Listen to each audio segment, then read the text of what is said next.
starting to record. That doesn't mean we're going live. It just means that we're recording the.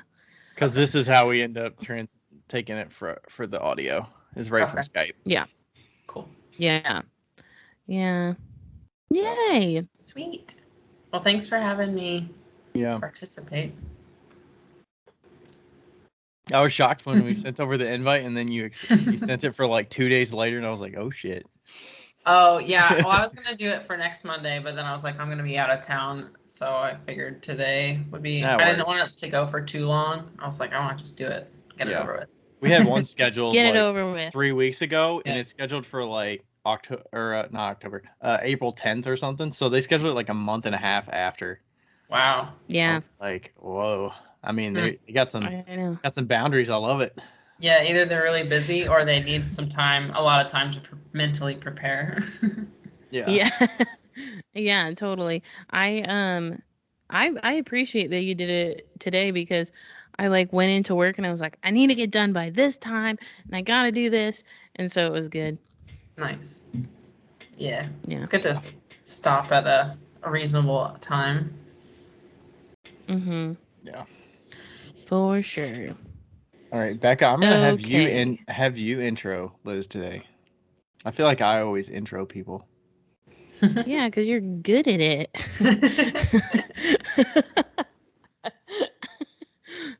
Okay. Well, fine. Becca, we've actually met in person, so we know a little bit. You skipped out of the last one, so I mean, I feel like you kind of have to. I did.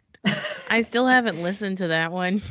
Oh, I do want to listen to it, but not yet. I felt like, because I was like, oh, I feel like I'm just going to get in the way if I get into another podcast with Kurt and Ryan and they talk about technical things and I know nothing or care nothing about it. I was just like, I'll let you guys do your thing. Yeah. I thought it was funny. I listened to that one kind of recently and I was like, that's so funny. It makes sense that Becca wouldn't participate in that one. You're like, I don't even want to talk about Instagram. I have it's not even that. It's just that I would like to talk about Instagram, but I know that if I was in the conversation, it would get we'd get off on some asshole tangent and I would be the cause and I didn't want to do that. So that's fair. Yeah. I mean, it is who I am. I like tangents. I like the long format. Yeah, the tangents are fun, honestly. Mm-hmm. Yeah. Yeah. I think a lot of people love it because they're just in their studio, and I like it to be long because I don't want to have to touch my phone and click next episode or change music or whatever. So I'm I like when y'all's podcast comes out. So 30 minutes is not quite long enough. Yeah. 45 is even maybe an hour at least. Yeah. Yeah. Yeah, and plus podcasts I haven't found a podcast player that is actually good at being okay, I want to play this one next and I want to play this one next. You always have to find the next one. It's impossible to play them in order or anything like that. So if you at least have 2 hours, then at least you have some time. Yeah. To not have to touch your phone. Yeah. Okay. Not think about it. Yeah. Yeah. Shall we start? Sure. Yes. Okay. I'm ready. Yes. Okay. Hello. We're live. We're live. Today, we're live. Today, Ryan's making me do the introductions, and we have Liz Cohen on the podcast today, and I met her. It was 2 years ago, wasn't it?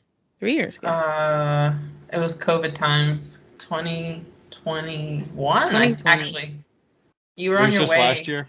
You were on your way to Indiana. Oh, yeah. 2021. Mm-hmm. I was on my way to Indiana.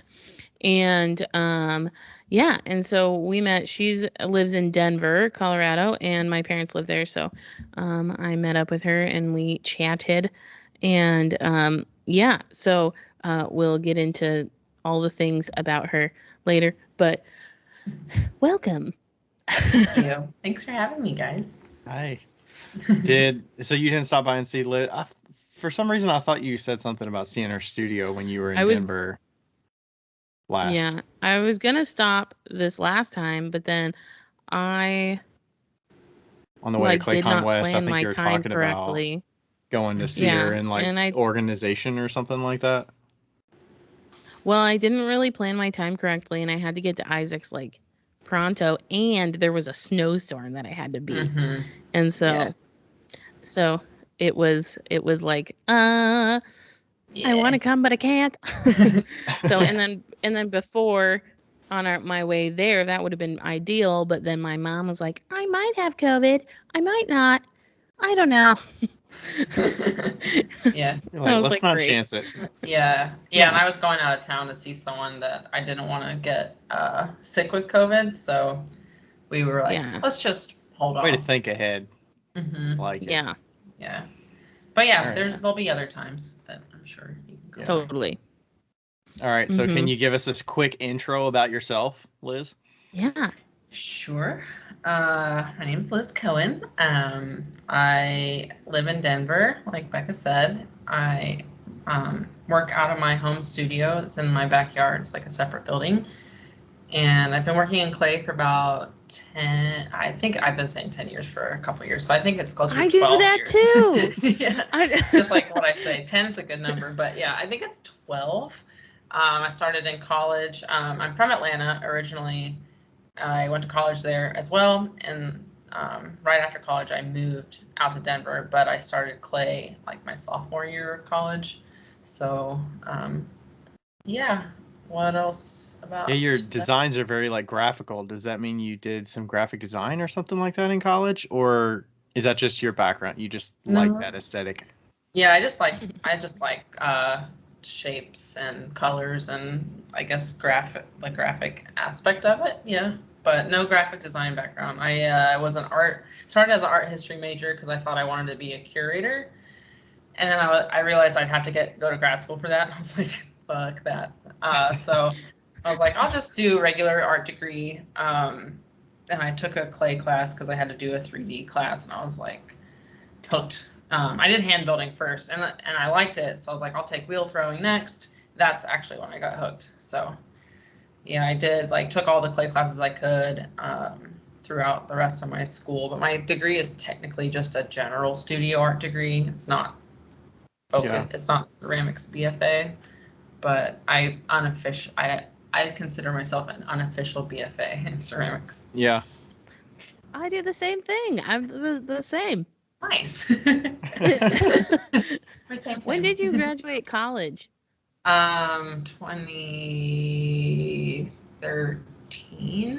Okay. That's the same year I did. Oh, nice. Okay, and I graduated in 2012. So that means that I've been doing clay for 13 years because I started in my sophomore year too. Oh, nice. Cool. Wow. Yeah. Yeah, Rachel actually majored in art history, and she's kind of bummed because her degree says Bachelor in Studio Arts. But there's no art history on there. So she's like, studio arts? Yeah. What? That's weird. Did she do any hands-on art classes or? Not really. I mean, I think in that degree you have to take the basics. So she did we did take ceramics together, but she also did drawing maybe, but I don't think you have to do the gamut of studio classes for art history like you would for studio arts. So yeah, I wouldn't think so. Nice. Yeah. Okay, so you went to college in Atlanta? Yeah, I went to Georgia State University. It's right downtown. It's kind of an interesting campus just because it's it's right in the city. So I didn't actually live on campus. I lived 15 minutes north and commuted. And I worked, through school at a restaurant. Kind of continued that when I moved out here. I moved out to Denver in 2014 and started working in restaurants and also got a job teaching at a rec center, clay classes, and then another rec center kind of thing, and realized I didn't really like teaching in that format. So then I just kind of continued working and saving money and trying to figure out, I guess, hone in on my skills and stuff. And I never stopped doing clay, but I for a while it was mainly I'm just trying to make money, and I have this goal, and eventually I'll get you know, my shit together. And then we, you know, once we bought a house, then it was kind of like uphill from there, building the studio and all of that. And once I had the studio, that's when I felt like I had a place that I really like thrived in and could, I don't know, figure myself out, my style and stuff. And shortly after that, I went full time. I mean, relatively shortly, I think. Yeah. So when did full time start? From like now? It was a year. This like past 2021, February. right? Yeah, like right after I saw you, Becca. February 1st was my first. 2021 was my first day. First day. Wow. Yeah. Did it feel any different than the day before? Or the last day that you worked, I guess. Sorta, yeah. Just like because I didn't have to like keep my phone next to me all the time because that's how I would get emails because I was working remotely at the time, which was awesome, which actually really helped me to go full time. It helped like push it, make it happen faster. And so, yeah, just not having my like phone or computer close by and not having to like make sure I wasn't like missing an email or something. Yeah, that was the only difference. When you were working full time, did you feel that itch to like, I feel that today of like grabbing my phone all the time constantly. It's a fucking, I'm addicted to it. And it's like the do not disturb is only so good, but it's like if I find little lulls and I'm like waiting for something, even if it's for like 1 minute, I'm like, I'm going to grab the phone. And it's, oh. Yeah, it's that way. It's probably gotten worse now that like I have to do the Instagram stuff and market and everything. And I want to be active and engage quickly with people. So it's honestly gotten worse, I think, since I went full time. Oh, yeah, for sure. Yeah. I feel that. Yeah. Becca, do you tend to like I know you're not as engaged on Instagram all the time, but like, do you, while you're working throughout the day, do you do not disturb or do you have that trouble of getting distracted or anything like that? Yeah, but I get distracted in like sections. So like I make sure that if I'm throwing like today through 40 loft planters, like I put my phone in a place and I don't touch it until 40 is done. So like I do it in sections. So like I'm not going to touch my phone in the middle of me making anything unless it's like a super important text. But and usually that's only from Rebecca, you know, that I need to answer. But yeah, I'm definitely like it's gotten worse because fucking Instagram and the fucking reels. Like I got off TikTok. Off TikTok and I was like, sweet, yes. Like I'm not off, but like I don't have to watch it, you know. And it's so funny, and they're like super satisfying to watch. And now I just watch reels all the time, and I wish that they would go away. I know. Me too, for multiple reasons, because I don't want to make them. There's that too. Yeah. I can't even do TikTok. I'm like, nope. Unless someone else is going to do it for me, I'm not even signing up. I know it's just like a dark hole. Yeah, time suck, and then it's like the having to be consistently on all the time. Oh yeah, like I don't even know how I did it back then. Like when I got like big on TikTok, I have no idea like how I even managed it. I think it was just that I was doing so much in the studio. It was easy to grab my phone and be like, this is what I'm doing, you know, and just not care so much. But I do think the videos are funny. You can learn a lot, but you gotta set fucking boundaries. You gotta set boundaries. Yeah, I've been meaning to get one of those apps that keeps me like lets me know or like signs me off or whatever, closes the app when I've done too much. But I all the ones that I found you have to pay for. I'm like, I don't really want to pay. Do you have an Android for that? It's an iPhone. Oh, iPhone has it on they have a feature on their phone. The screen time? I'll text you how to do it. Yeah, it's like a screen time, and it'll say like, hey, you've been on for an hour, and then it'll say like that's not enough. That's easy to just like get the fuck out of here. Like I know. Yeah, but at least it tells you. Yeah, that's true. I want it to be like, you've hit your 45 minutes max for the day on this app, and you're not allowed in anymore. Yeah, like it like a locks you out and you can't get in. Parental advice, like a parental settings kind of feel. Yeah. I need a parent. Yeah. Nice. I have a question. Do you mind at all talking about your studio and like, because you have a shed that basically, like, do you mind talking about that and how like much money it was? Oh yeah, no, I don't mind. Ish. Yeah. Okay. I don't mind. You want me to just like talk about it? Yeah, go for it. Just get into it. Because you did like a little barn shed thingy, right? Yep. So I did a bunch of research before, deciding on what I got, but I went through Tough Shed. It's a company that builds like all kinds of crazy shit. Like they build practically like homes now, I think, like small homes. But yeah, that's like 2-story and all that stuff. They just don't do That's insane. all the extras. They do the framing, the exterior, windows, doors, all that stuff. Yeah, so I went through them, and I could design it how I wanted to design it, pick the colors, how many windows, where they're going to be, all that stuff. And so I did that, and I financed that through some kind of lender. Just the building itself, like I said, the framing, exterior, all that. They did not do the gutters. We did the gutters. Yeah, so I did that, and that loan was about $11,000. Oh, that's not bad. Yeah, and it's what's the square footage of it? It's 200, so it's 10 by 20. I went for like deeper, like 2x6s instead of 2x4s because Colorado is cold, so I needed more insulation or more room for insulation. So I did that. Went for like the higher ceilings because I knew I wanted a lot of space. I wanted the loft. Like I had a lot of extras added on. Yeah. Because you only want to build this once. You don't want to have to add on to it and be like, all right, I'll grow. You kind of want to grow into it, right?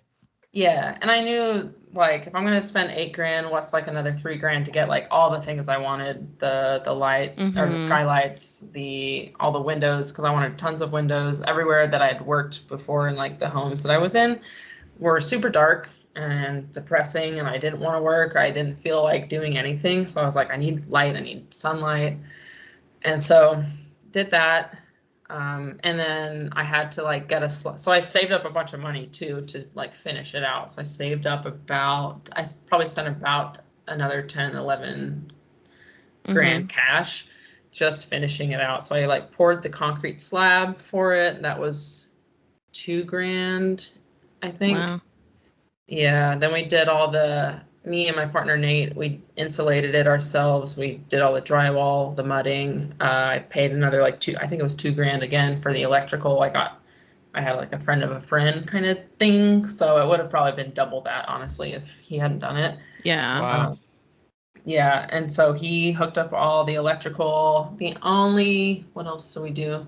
That's pretty much it. We got lights and stuff. And your kiln and everything is in there? Your kiln, your wheels, your work tables. Okay. Yeah, everything. The only thing we don't have is running water, which it would have been like probably another like $5-6 grand to do it, just because of the layout of our property. Oh, shit. Yeah, they would have had to like bust up a bunch of concrete and run water lines back there because it's just it's a weird kind of configuration, our property. So yeah, I'd opted not to do that. Yeah. You can kind of figure out ways to not have running water, honestly. Yeah, and it's been fine, and it's nice that Colorado's dry, that, the water buckets, when I like need to change out my glaze, like where I clean all my glaze tools and stuff, I can like get the cleanish water off the top and let the other shit kind of dry out. Same with recycling clay. Yeah. It's really not that bad. You just gotta, be patient sometimes and carry buckets up occasionally, buckets of water from the house. So yeah. I used to do that. It sucks, but also you get so used to it that you're just like, whatever. Yeah. It is what it is. Yeah. The necessity, what is invention? What's that saying? Necessity is the mother of invention, or something like that. Like you figure out a way when you have no other options. You just figure out a way. Yeah.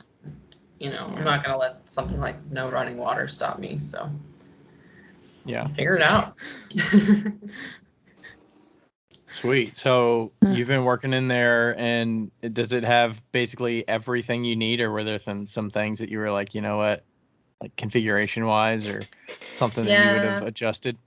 I would have, if so the plot of land, the part of the land that we have it on, we could only go so like certain dimensions. If I could do it again, I'd probably have it square instead of rectangular. So it's 10 by 20. It's like skinny. And I maybe would have put the front doors on the 10-foot end, not the 20. It's in the middle of the 20-foot section. So like, and they're French doors. So they're like full glass French doors. Because I wanted that too. But I'm limited on like wall space there. So right. That's one of the things I would probably change. And we had no other option with how it was configured. So yeah, because I would imagine once you get tables and stuff in there, it kind of closes it in, and then the doors on that wall, you can't, you probably can't have one long or two long shelving units or. Yeah, I have like a rolling baker's rack in front of the door that doesn't have the handle on it, so it pretty much is a wall. Like I never open that. I don't ever have a reason to open that unless I think we opened it when we moved the kiln in, and it hasn't opened since. Nice. Yeah. But honestly, that's almost worth it because taking apart a kiln is a pain. Yes. Yeah. Yeah. I mean, I don't know. I don't even remember how we got it in there, but I don't think I helped him carry it.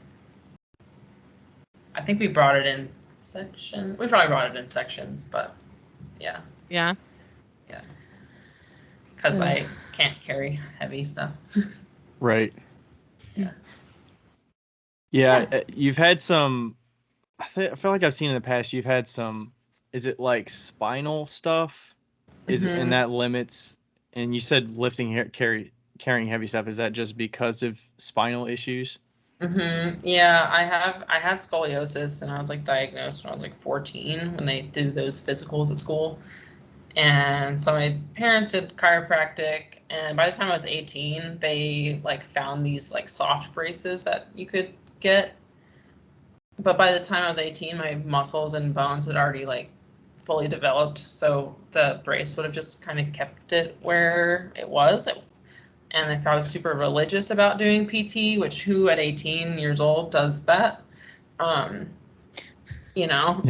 could have maybe corrected it a little bit, but I was 18. Also, like wearing that stuff under my clothes at 18, I was like, I hate this. People asked me if I had football pads on. Where does it go? Like your whole torso? Is that basically what it is? Yeah, it's pretty much my entire thoracic spine. So it's T2 through L1 is the fusion. So yeah, like fast forward to when I had health insurance, finally, I was like, I'm experiencing all this pain. I need to do something about it. I don't like living like this. So I was like, finally have health insurance. I'm going to go to a doctor. I walk in, he does the x-ray, and he's like, you need surgery. I was like, oh, cool. I was just hoping for some like exercises and therapy and stuff to help me to cope a little bit. Yeah, I wasn't expecting. You need very invasive surgery. So I went to a different doctor because I didn't like that guy, and I just opted to have the surgery because it had gotten worse from my childhood, adolescence or whatever, and so I was like, it's just gonna probably keep getting worse, and the pain that I'm experiencing isn't worth it. I'm just gonna do it. So I did it. That was 2018, yeah, that I had the surgery. So it's been a few years, but it's super invasive. There's 2 like titanium rods through my spine, and 2 screws in each of those vertebrae that they fuse. So the rods kind of like go through the screws. So yeah, it's been that's like permanent in there. Tough. Yeah, I mean, I think you can get them removed at some point, but I'm not gonna do that. Like, I don't want to have the surgery again. Wait, so. Can you Is it? Where's the strain? Is it bending forward? or is I have like side to side kind of? It's well, so I'm limited on how I can move side to side. Like there's like a maximum like way I can turn, and Like, then bending. Yeah. So I just like the vertebrae above and below the fusion, they take the brunt of the bending. So that's where I experience pain now, is like right below the fusion, my lower back and everything hurts if I do too much stuff, and my neck hurts a lot of times, like if I'm, carving something or bending, like looking down a lot. So, and yeah, so side to side and then bending is just, I'm limited. It's not like super limiting. It's not like I'm not like a board, like a stiff board walking around, but it's definitely different than what I did my life before, because I was pretty active and all that stuff. So it's been an adjustment, but I make it work. I throw standing up though, and that has helped a lot. Yeah. I try to like make sure when I'm doing stuff, I elevate it so I'm not looking down too much, or there's only so much you can do, but I try to do the best I can. Yeah. So when you started working, were you throwing sitting down? Yeah. When I learned, I started sitting down. I think it was probably like 5 years ago that I started throwing standing up. Yeah. So before the surgery. I feel like you're one of the only women that I know that throw standing up. There's not a lot of women that throw standing up. Yeah. I think everybody should. It's not that hard of an adjustment, I think, to learn. I mean, and then you can like adjust the height of your wheel and stuff too. Like that can change the amount of power you can generate. Yeah. I keep mine at the same height, but it would be cool if I could like raise it and lower it like a standing desk or something. Yeah. They have those. The guy that Portland Growler Company. The guy who threw for them, I believe, invented a table that moves up and down for the wheel. And because he throws standing up, if I remember correctly. This was many years ago that I saw this, but it's like a standing desk, hydraulic or something. Yeah, and it takes like way more weight than obviously a standing desk, but yeah. That's cool. I just feel like there's more variation. Like really tall stuff. If you can stand, like I tend to have the wheel a little bit lower than my navel, so I can get like above it easier. But I don't really throw anything heavier than 1.5 pounds on like 85% of my pieces are 1.5 pounds or less. So like, if you're not throwing huge stuff, I mean, I think everybody can throw standing up. Yeah. Incorrect. I could not. Huh? Well, if you can physically throw standing up without ankle or feet issues or. Oh, yeah. Like when I throw it's like at my belly button, so it's like raised as high as it can. Like I sit as low as I can. So it's similar to me standing up. And I have pretty good posture, but it's definitely like I couldn't handle standing that long. Yeah. Not especially with the pedal. Like the pedal fucks my foot up even when it's just the pedal. See, I don't use the pedal on the floor though. Oh, you do it on your hands? Yeah. Yeah, mine's on my wheel head, splash pan, nice tabletop. Yeah. I feel like I've seen you throw, and yours were like that too, Liz, right? Yeah, I just switched it. The pedal's now on like the wheel platform or whatever, and I moved I have like a stack of buckets to the right when I'm standing there, and I have my bucket of water on that too now. So, that's smart. Yeah. I have like this interesting kind of configuration around the wheel, and I'm constantly changing it to figure out something better. But yeah. But if you have feet problem or knee problem, I could see standing would be hard. Yeah. Or if they got little like benches or something, like maybe if it's against a wall or something, they've got like benches that are just at the right height that you can kind of sit. Yeah, Kristen Kiefer. The first time I saw someone throwing standing was Kristen Kiefer. She had like a blog post about how she does it, and she has this like cool lumbar support against the wall, so it like kind of like a cushion under her butt and then a cushion on her lower back. They're like, oh, that's smart. Rectangular. Yeah, so she she's not like straight up and down standing on her feet. She's got like it's kind of half seated, half standing, I guess. Yeah.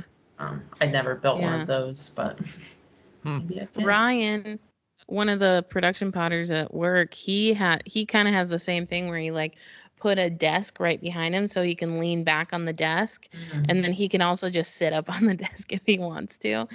And I tried I went in there to like help him figure out a shape, and I had to stand on a box of clay just to like get to the wheel. Like I couldn't he's that tall. He's not even that much taller than me, but I like had to stand on something just so that I could throw it. It was probably like a 5-pound bowl, so. But. Oh, okay. Yeah. That's funny. Yeah. Yeah, I don't throw anything really over like 7 inches tall right now. Like about 4 pounds of clay. So someone asked me if I needed to throw, or like, how do I throw tall stuff? I was like, well, I don't, but if I did, I would probably get like a step stool. Yeah, like an IKEA stool. Those are the shit. Yeah. I'll make it work. I have 3 of them. Nice.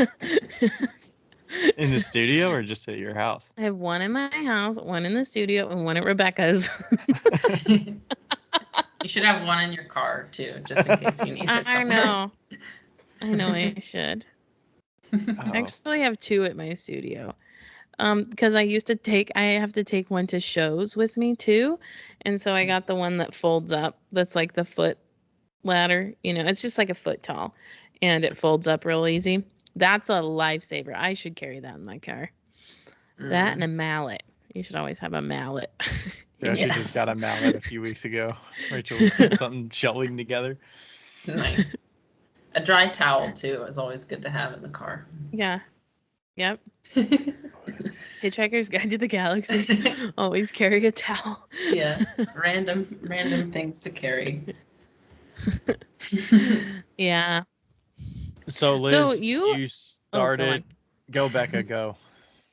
I think we have the same question. What was your question? Go ahead. Oh, I was gonna say you started slipcasting, and yes. Ding ding ding.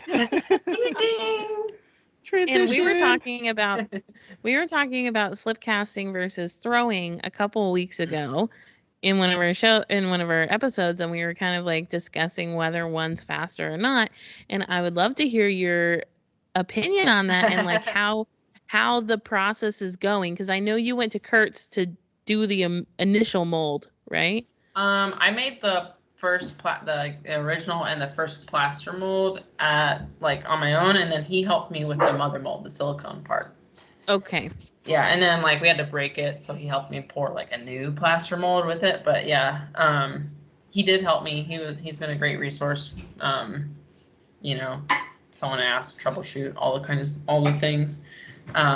Yeah, it's nice how cool, like how open he is about sharing stuff with people. But yeah, so is slipcasting faster than throwing? And I think there's a lot of variables, and I think it depends on the person and then how much room you have. So I know we talked about this on our live when Kurt and I did the live, which is probably like what Ryan was thinking, and I heard y'all's episode too a couple weeks back about how like if it was fast, which one was faster. So and I had some thoughts when you guys were talking about it. I think if you are extremely proficient at throwing, like you are, Becca, like, I mean both of you guys are, but Becca's like your job, full-time job, I think that it's probably faster to throw it.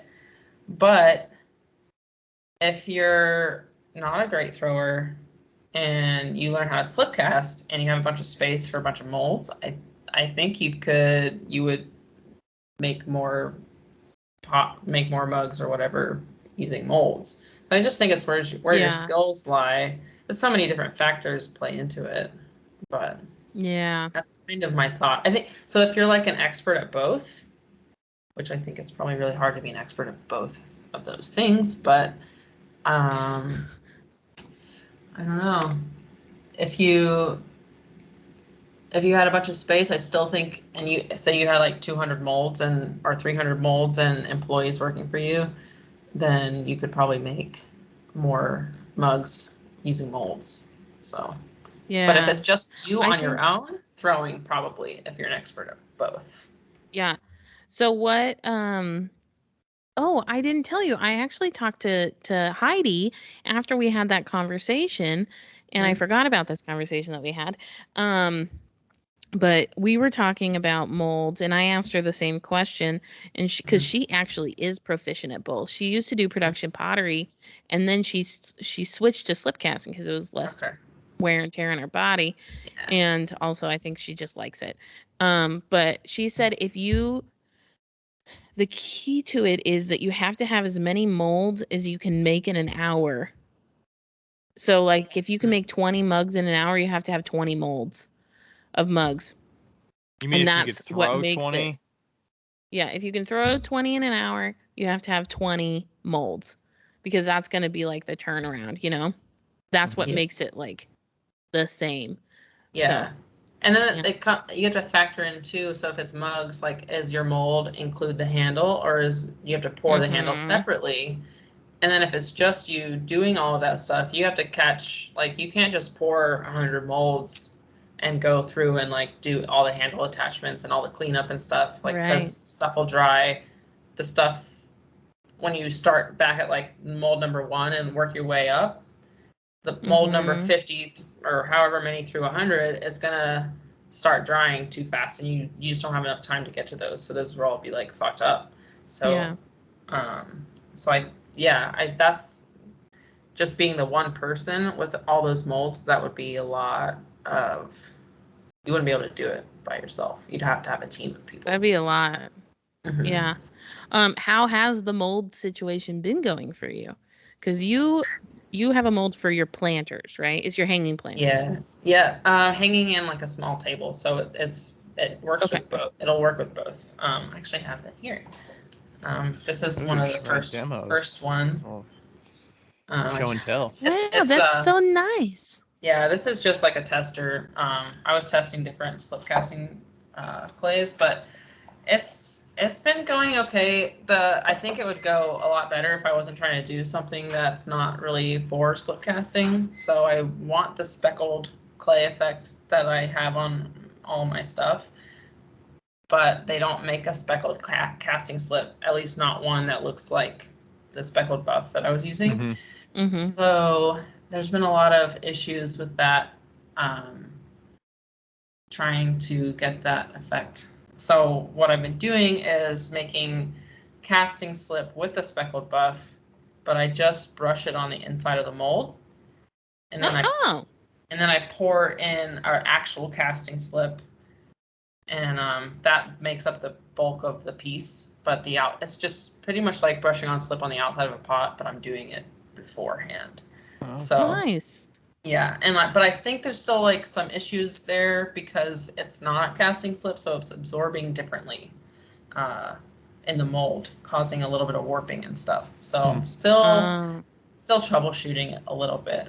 But do you have to do that like one at a time, like paint it on, pour it, paint it on, pour it? Well, for timing reasons?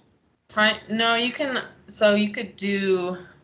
There is like a limit. I've been doing 5. I have 10 molds, so I've been doing 5 at a time. So I'll paint 5, pour 5.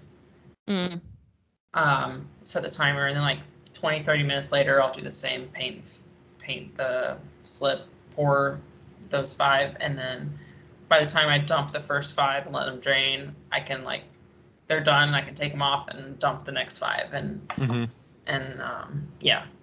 Okay. Repeat. So it's weird.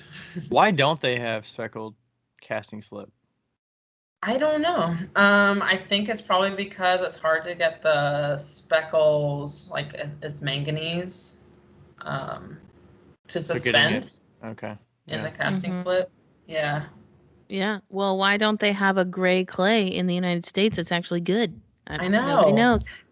Like, I've seen Canadian clays are like fucking sweet, and I'm like, I want that. I know. Somebody told me Oh yeah, Fledgling Studios has a gray clay, and it's beautiful. It's beautimous. Yeah. And then I just got this cup from Old Forge Creations, and his is like a gray, brownish gray, and it's so nice looking. Yeah. Yeah, it's, I don't know. Maybe it's just our resources. Maybe we don't have the same. You should text Link. You should message Link and be like, Link, can you please make us a speckled casting slip? Oh, that'd be awesome. She's working on a gray clay. Do they have casting slip at Kentucky Mudworks? I think so. I don't know. I know Laguna is a pretty popular casting slip company, but I don't know about Kentucky. I don't know if Kentucky Mudworks has like their own casting slip. Let me look. I haven't looked because getting stuff from the East Coast is expensive here. Yeah. I'm going to show you the inside of this one. This was one of the slips I tried. It's called Moroccan. You probably can't see that well. It's called Moroccan sand, so it's a gray brown. Yeah. What's the bottom look like? Oh, yeah, that'd be better. Yeah, it's hard to tell. It looks just kind of brown, yeah. Yeah. But it's pretty smooth. Yeah, it's super smooth. I like the look, and I was like, that'd be cool if I could get speckles in that. Like, I'd be okay with that. And yeah, I tried it, and they just all sink. Like, even if I can stir it up before I pour it, while it's sitting in the mold casting, the speckles, they sink. So I don't know if like the grit was too, or the mesh was too high. They were too big. The particles were too big. But I feel like if they're smaller, they're just gonna like mix in and not look speckled. Have you? Oh wait, is that what you just said? You put the Have you put manganese in the casting slip? Yeah, that's what you just said. Yeah. I was listening, but not really. I'm looking for. I'm looking for casting slip. Yeah. Yeah, I'm really bad at that. Yeah, I think they sell Laguna maybe on their website, but I don't. Yeah. I don't know. Casting slip. Yeah, it was even hard to find. So that Moroccan sand, the one that is on this piece, I tried that with the same technique of coating speckled buff on the inside of the mold and then pouring that, and the shrinkage was different. So I was getting like these tiny like fissure, like cracks, and it was just hard to find a casting slip that had the same shrinkage as a speckled buff. But I found one. It was just VMix. The VMix casting slip has the same, but yeah. So it's kind of the shrinkage rates in different clays is kind of interesting with the casting slip because that. Well, can you I guess because you want that look, like the speckled buff look, because B-Mix has a speckled B-Mix. Like yeah. I could. Well, I don't know if they make that in casting slip though. No. I wonder if they have it in dry mix and then you can make your own. Yeah, it's worth it. And I wonder if like, I still don't think it would be quicker though. To like cast it and then take it out and then have like your assistant paint them with the speckled slip on the outside. Like, would that be any faster on like a banding wheel? Because you could actually let it set up a little bit to where it's more absorbent.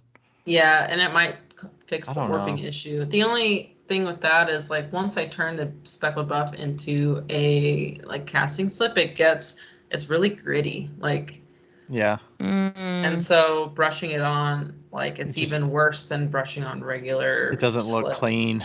Yeah, it's like super sandy. So like when I brush it on the mold, it's super smooth, like even smoother than if I throw it and rib it and everything. Oh right, because the mold is perfectly smooth. Because it's a mold, super smooth. Yeah, but brushing it on after the fact, it's like you just see like tiny bits of sand everywhere. That's true. So and I thought about like maybe I could dip it, but then that's a whole other. You have to get timing right. Interesting problem. Yeah, so I'm like, haven't seen anybody do this, which is like, it'll be sweet when I figure out how to do it, because like, then I'll have that knowledge and share it with people. But I haven't seen anyone doing that, and nobody knows anything about it or whatever. At least not that I found. I'm sure there's someone out there that's. What if you poured it in the mold and like kind of swirl it around like you're glazing the inside of a pot? Does that do any different? I did that too, but it also has like the absorption issues with and like it gets thicker in certain parts and thinner in other parts. It's just such a pain. I've thought of so much troubleshooting and figuring this is. Yeah, I'm sure I haven't thought of everything, but I've thought of a lot, and this is the solution that I've come up with. Yeah, for now, and I'm still figuring it out, honestly. I have a question. Are you opposed to the B mix color? I like the toasty brown of the speckled buff, like the tan. Okay. Yeah, so like white clay, I don't know. It's a good earthy for her colors though, Becca. I think it's like No, I agree. Yeah. I agree. I was just asking. Yeah. No, I thought about that. I was like, would I be okay with white? Or would I just be fine with like plain white or like whatever? Yeah. Like, I don't know. It needs the speckles, and I really like that toasty. Yeah. Buff color. I was just thinking, I wonder if you could apply the manganese into the mold with not clay. You know what I'm saying? Like spray it in to the mold just like with water, and then put the casting slip in, and then I wonder if the speckles would, stick. That'd be kind of cool. I could try that. I haven't tried the manganese with just the white either. Like if I mixed it in, it would probably do the same sinking thing, but but it would be interesting to see if you could just spray straight manganese into it and do it, because manganese is pretty fine. Mm-hmm. I feel like I use Dark Star from Kentucky Mudworks, and it is so aggressively speckly. It is like it's like there's so many speckles. I'm like, damn. Aggressively speckly. I did try that once. I made some pieces with it. It's nice, but yeah, it is. There's a ton of speckles. It's aggressive. I'm like, I feel like the first one that I did was not that intense, but whatever. Yeah. Yeah, I'll have to think. It'd be cool to just try some shit and see what happens, like with not the speckled buff, and just like, And I don't know if we covered it, but what was the intention behind the slip casting? Oh yeah, so, over the last like year or two, I've had quite a few retail shops reach out to me through Instagram that wanted wholesale work. And when I first started, like when I still had that full-time remote job, I took on some wholesale stuff because I was like, oh yeah, you want wholesale? Like I could just sit in my studio and just make the same thing. Yeah, I was like, it's gonna go somewhere immediately. That's cool. The shop wants to stock my stuff, like sweet. So I was like, yes, I'll do it. And then I did quite a few orders, and I was like, that's ridiculous for how much work I like. The kind of stuff that I'm making, it's not like production work. I'm carving the pieces, I'm hand painting on glazes and all that stuff, like 3 coats of each glaze color. And so I quickly learned that I should not do wholesale with that style. And so I just started telling people like, sorry, I can't, I'll put your name on a wait list, and I can't accept wholesale customers right now. And I had some shops in town, like people that I know personally that are really nice, and I do consignment with them. So they're just like, whenever you can get us stuff, like cool. And so I like even simplified my throne work and the way I glazed it and stuff for them. So they don't get the kind of work that I post on my website and stuff. But that's the only stuff I sell right now that's like anywhere close to wholesale. And I felt like I was leaving money on the table by saying no to all these people. So I was like, how do I solve that problem? How do I meet those needs? And I wanted that revenue stream too. So I was like, maybe I'll do molds, and teaching someone to cast molds is a lot easier than teaching someone how to throw the way that I throw and stuff. So like I could hire a production potter, but that's still an option. I might do that one day. Do the glazing for you or something like that. Yeah, even that seems like the most time intensive part, right? The colors and doing the glazing. But even for wholesale, I had to like figure out a line, like how I'm gonna change like how I glaze the stuff even. Like it's not gonna be the carved shapes and geometric stuff. It's like just solid colors and like, like solid colors, two glazes, like dip the top half, dip the bottom half. So pretty simplified stuff. But like I also didn't want to throw. I don't enjoy making the same thing over and over. Like that's not like I get bored easily, so I like to make different things and try different stuff. So I was like, I don't want to just throw all the pieces and then even have someone else glaze them. So I was like, your aesthetic is pretty tight too, like the lines and it looks very similar from one to the next. Like it's not as loose. Yeah. Like myself, how we throw. Yeah. So like having someone else throw it, like I could maybe have that, and that's still something I'm considering if the mold thing is just a complete flop. But yeah, even the wholesale, the way I'm going to glaze them is going to be kind of tight because I'm still taping a line and all that stuff. So they'll be like very like tight, even precise lines and stuff. So yeah, I guess I just wanted to have a way to make the work that I didn't have to actually make myself. So like after the mold system is kind of like in production, then I want to hire someone that can do it for me pretty much. Right. Pour them, do pretty much everything start to finish, like pour them, clean them up, put the tape on, glaze them, pack them, and ship them. So that way, like, yeah, I wouldn't be making everything that I could make if I did it myself, but it's worth it for me to like have the freedom to work on the stuff that I really want to make, which is more intricate, time-consuming pieces that are going to be more expensive. Yeah. So. Yeah.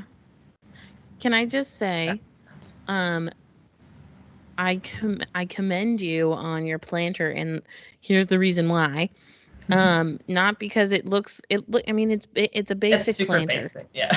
It's a super basic planter, but you did not miss the mark of having to get like, I think that something I didn't understand when I started making planters was that it is really, really nice to have a planter that you can fit the plastic plant holder inside of. Yeah. And so, like, you know, if you make one that's like 3 and 7, like 3.75 inches, it can't fit the 4-inch planter, like plastic planter that comes from the store in it. And if you can put it in like what you have and it's like hiding, then you have made a successful planter, because you can just put it in there and it's your drip tray and all those things. And that is not something that I understood until my wholesaler was like, it would be really nice if this happened. And I was like, oh yeah. Yeah, I don't know that I've heard that either, but it makes sense, right?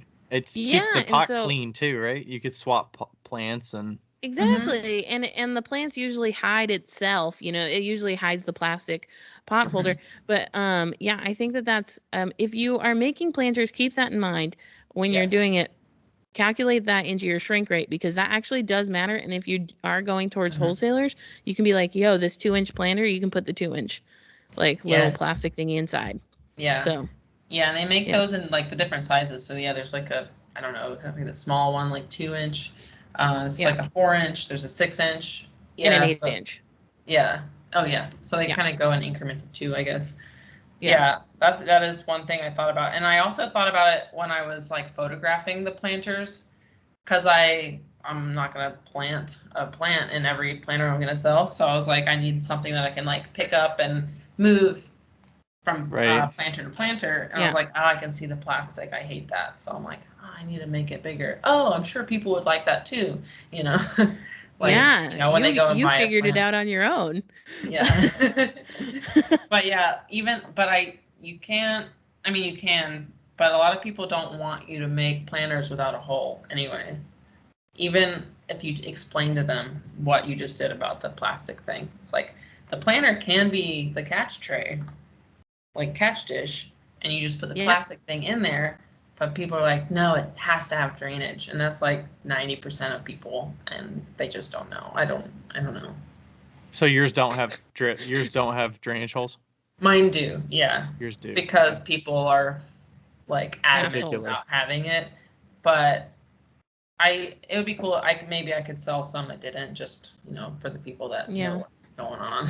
And then if you have the hole, then they're like, do you have a tray that can go under it? And then like, are you willing to pay for this tray? Even though the tray is like, it's important, but it does cost money to buy this tray, and people might not want to pay for it's a plate. Like, no one likes throwing plates. Yeah, it's like you have to charge, $14 or $15 at least for this tray, and it's like, it's just catching water, but like it's essential if you don't want to leak it everywhere, Yeah. This summer, I've decided that that's how I'm going to make my money. Garden stakes and plant catch trays. That's smart. Just gonna, I'm going to go to farmers markets, and I'll have a few planters, but the trays, that's what I'm going to sell. You could totally slab build those too. Like, I do. I have I have a whole slab built, like, I have all my molds that are the perfect size. Like, one's a 4 inch, one's 2 inch. I even have up to 12 inches. So nice. Yeah. That's perfect. I had a customer, I think that I kept saying trays, and a customer or somebody just on social was like, it's not a tray, it's called a saucer. Oh, you can't say planter tray. You can't say plant tray. It's a saucer. Saucer. It is not. I can't believe that I sold. Do you want to guess how? I think I've said this before, but I sold that 12-inch planter plate for $15 wholesale. A 12-inch saucer? Yeah. Wow. $1 an inch. It was this big. It was this big. Oh my god. I'm like, here, let me just give you $50. Yeah. You give them money to take it off your hands. Yeah, that's and I could only fire 6 at a time. Yeah, that's another thing with the big stuff, like big planters, big trays. No, I'm gonna once I figure out the small planter situation, I'm gonna make a big planter, like a 6-inch planter. It's not that big, but for slip casting, because I know that people want the bigger sizes. I feel like that's just going to be even worse with the warping though. So. Yeah. I wonder why it's warping. Like, I mean, is it just because of the clay? Like, have you done them without the clay to see if they would warp? I think I did one. I should do more. But it could also be user error. Like, it could be me. Like, maybe I'm doing something wrong. But I've tried different things. Like, I've tried trimming the gallery or whatever spare that overflow part off earlier versus later. I've tried a few different things, casting them thicker, that's obvious, I think, to make them less warpy. Is it warping? Is the warp aligning with the holes that you're putting in? No, because it's even on the regular table planters where I just put the one hole in the bottom. Yeah. I have another round of tests that I haven't fired to completion. So I'm once those come out, then I'll have some more information, I think. I don't know. Wow. Fun times. Yeah, it's dumb. So besides the planters, what are the other kind of forms that you specialize in or that you focus on making quite a bit? Tons, or a lot of mugs. I'd say tons. I think I probably get half and half people that want planters and mugs. Those are the main things I make. I just started doing spoon rests within the last few months. Mm-hmm. Those are popular, which is I didn't think they would be, but they are. I didn't realize you did. Seen Ryan's? Yeah. I know. Well, Liz was just in the pre-order on them, and she had all these designs, and I was like, oh man, I wonder, you're doing pre-order, and I asked you how many have you sold? Mm-hmm. And I think you said 40 something, and I was like, holy shit. Is that what it was? It was I ended with 31. Or 30, okay. Yeah. Oh, that's the price on them. Close. I think 42 is the price on them. 42 is the price, yeah. 42. So I sold 31. Wow. A $42 spoon rest? Killing they're my shit's takes forever to glaze. So they're very design heavy. The throwing them is not hard. It's pretty quick. Right. But I do have to trim them. And then, I have to I glaze the underside white. I have to brush that on because of the way I do the top. So I have to take the top and so it's a speckled white on the bottom, or the white because the glaze white, speckled, yeah. But Mm-hmm. Yeah, but that's it's a dip glaze. The white's not the stroke and coat, but I did stroke and coat on the top with different. Stroke and coats are fucking expensive too, so. Yeah, yes, they are. But I did I've made a handful of colorful, very comparable dip glazes using mason stains. So that was for the wholesale stuff. I don't know if I'll even use them for my more fancy work, I guess. I they're harder to brush on and get precise, Becca, you have your hand up. I think you can add CMC gum solution to it and it'll brush, but I hear you though. I'm totally with you on that. Yeah, I bought some. I haven't tried it yet. I'm gonna try it just to see if I can turn my dip glazes into brushing glazes, and if I can, then I'm gonna do that. But yeah, do you know what we could also do is we could just convince Mako to sponsor both of us. Fuck yeah. Jesus.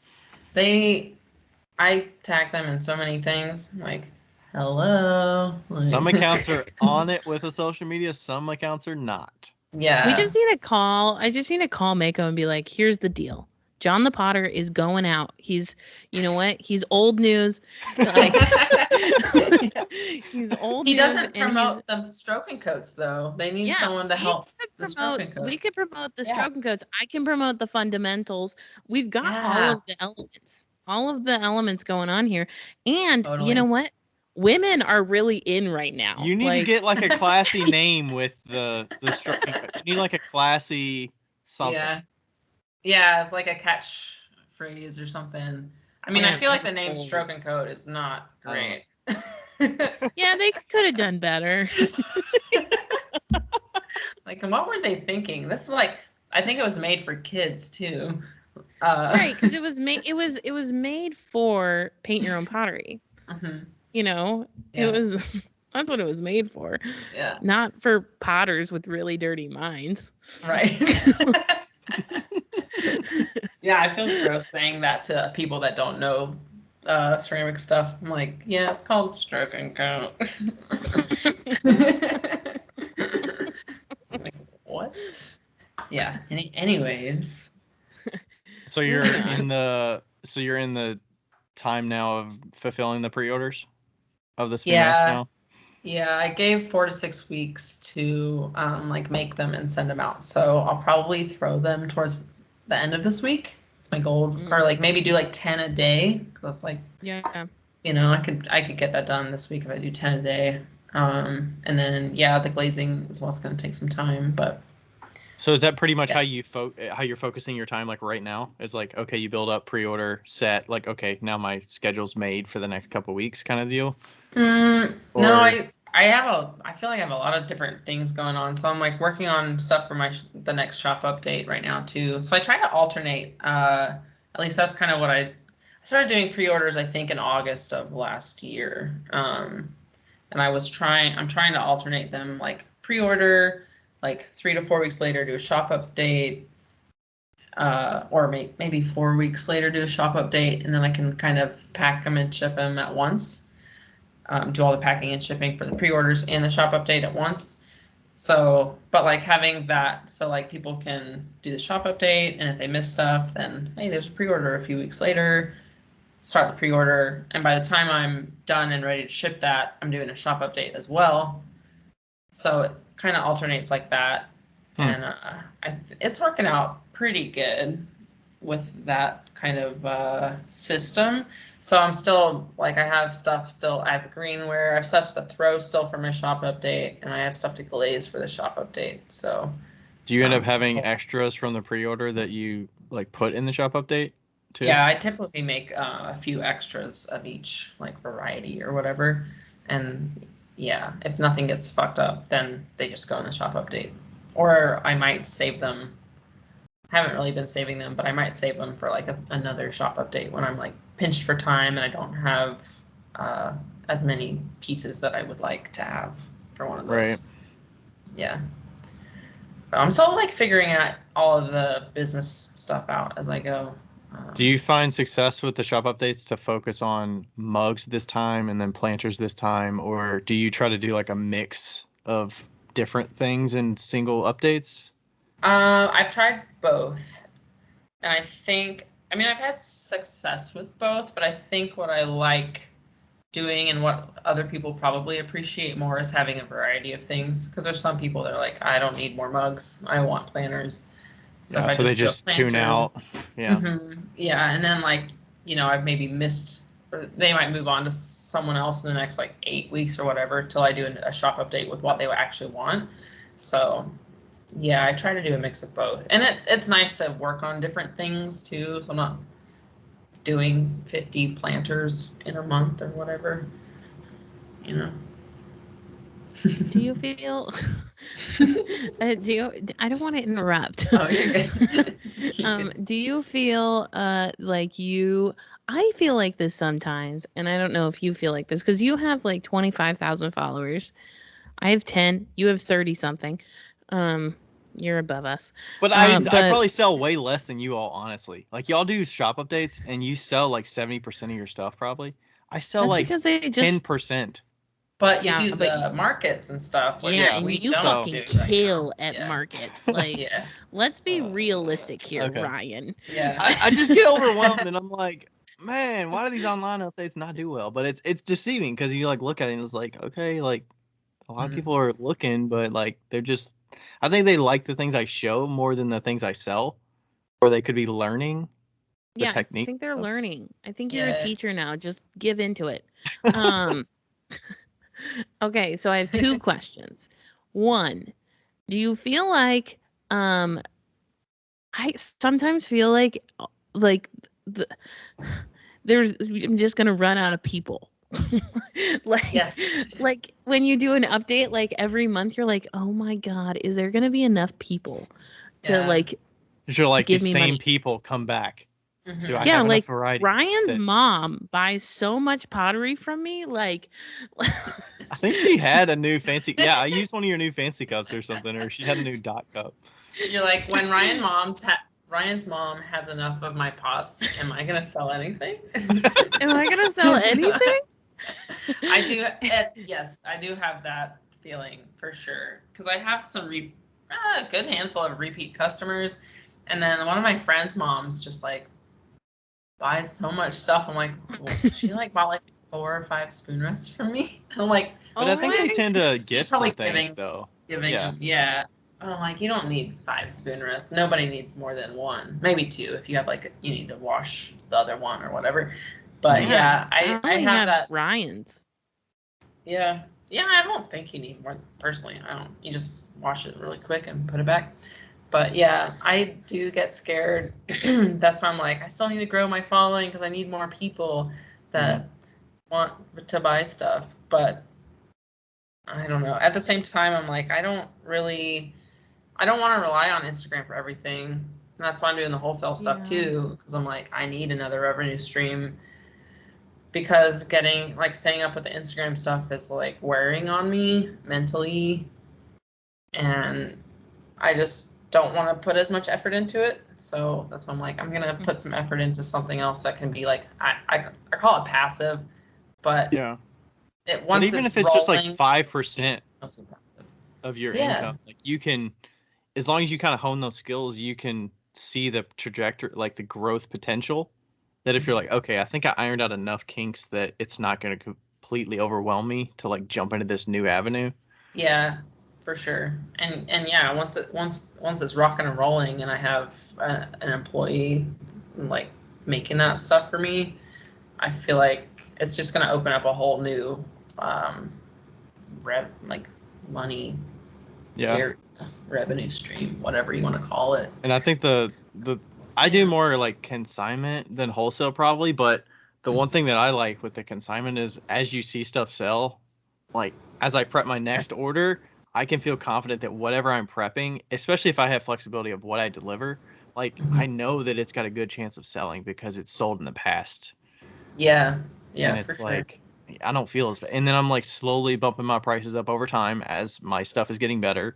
Mm-hmm. So I'm gonna start getting more money from that when they sell, and I can also like deliver different things that, like, I go to a show, I don't really sell vases, but if I take them to this one shop, they sell vases there, and I'm like, I don't know, people are buying these like $70 vases. I don't sell them at shows at all, so it's like, hey, I'll make some for fun, and they'll take them and sell them. So yeah, totally. Yeah.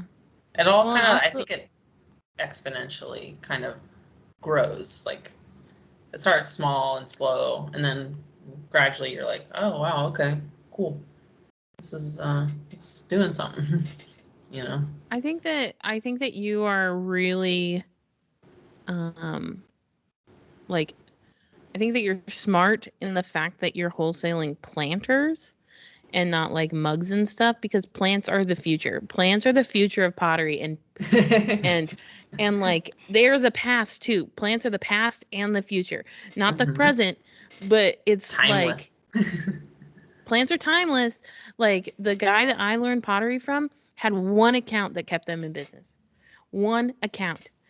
And that was like his primary account, and all he made was fucking planters. 2-inch planters, 4-inch planters, 6-inch planters, 8-inch, 10-inch, 13-inch, 15-inch. Nice. Like, what the fuck? And they all had like attached drip trays, right? Oh, cool. And like, they're super basic ass country pottery planters. Yeah. And they're still going. And I think that, and plants aren't going anywhere. People are getting more obsessed with plants. They're not getting less obsessed. Yeah. And I don't know. Especially if your vibe fits like a certain age group and demographic, that like your vibe kind of fits the, I don't know what your demographic is generally, but it seems kind of like a 20 to 40 kind of age range is kind of that color scheme demographic. Yeah, and it's just, I think it's really smart to go with plants for wholesale as opposed to anything else. Anyway, that's what I was saying. Also, I think if you do get into drip trays, Rebecca does drip trays that aren't even glazed. She just fucking fires them. Yeah. I thought about doing that, or just like doing the white, like on the interior. Yeah, just like simple. Kind of match. That's what I used to do. I used to do white on the inside, and people bought them up by the dozens. Nice. Yeah, I have some with that speckled clay. I use Laguna 608, so it's kind of like the speckled buff, but it's probably a little darker maybe. But I have a batch of saucers on my Etsy, and I do have some speckled without glaze on them, and they sell decent. Like, they're probably about 20% of the ones that sell, or 30% of the ones that sell. So, and they're super easy to just throw them in a kiln and just stack up like 4 of them at a time, and that's glaze true. fire it, and they look pretty cool. Like, it's toasty and it looks nice when it's just raw clay. You throw them too? Yeah. Do you trim them also? Or? No, those are like 30 seconds thrown and nice 30-second cleanup. Nice. Yeah, no, that's smart. Ryan doesn't trim anything. I try not to trim anything except bowls. Not. Yeah, I feel like if I'm gonna sell a pot with all the the way I do my stuff, like I need to like probably trim some plates and have. You are correct. Yeah, it needs to match. If I have like cleaner. A wonky, even a hand built, I don't think I could do a hand built one with a thrown pot, because it'll like have like a slight warpy little like funkiness, but like, which is fine. But with the pot that I'm putting it with, I think it needs to be like just as tight. So yeah, I don't know. I could offer that as like a made to order. I'm sure there's a lot of people that like have a planter of mine that would like to have a drip tray with it. So I could do like a made to order thing, maybe every 6 months or something. Well, eventually you could start pouring drip trays. Yeah.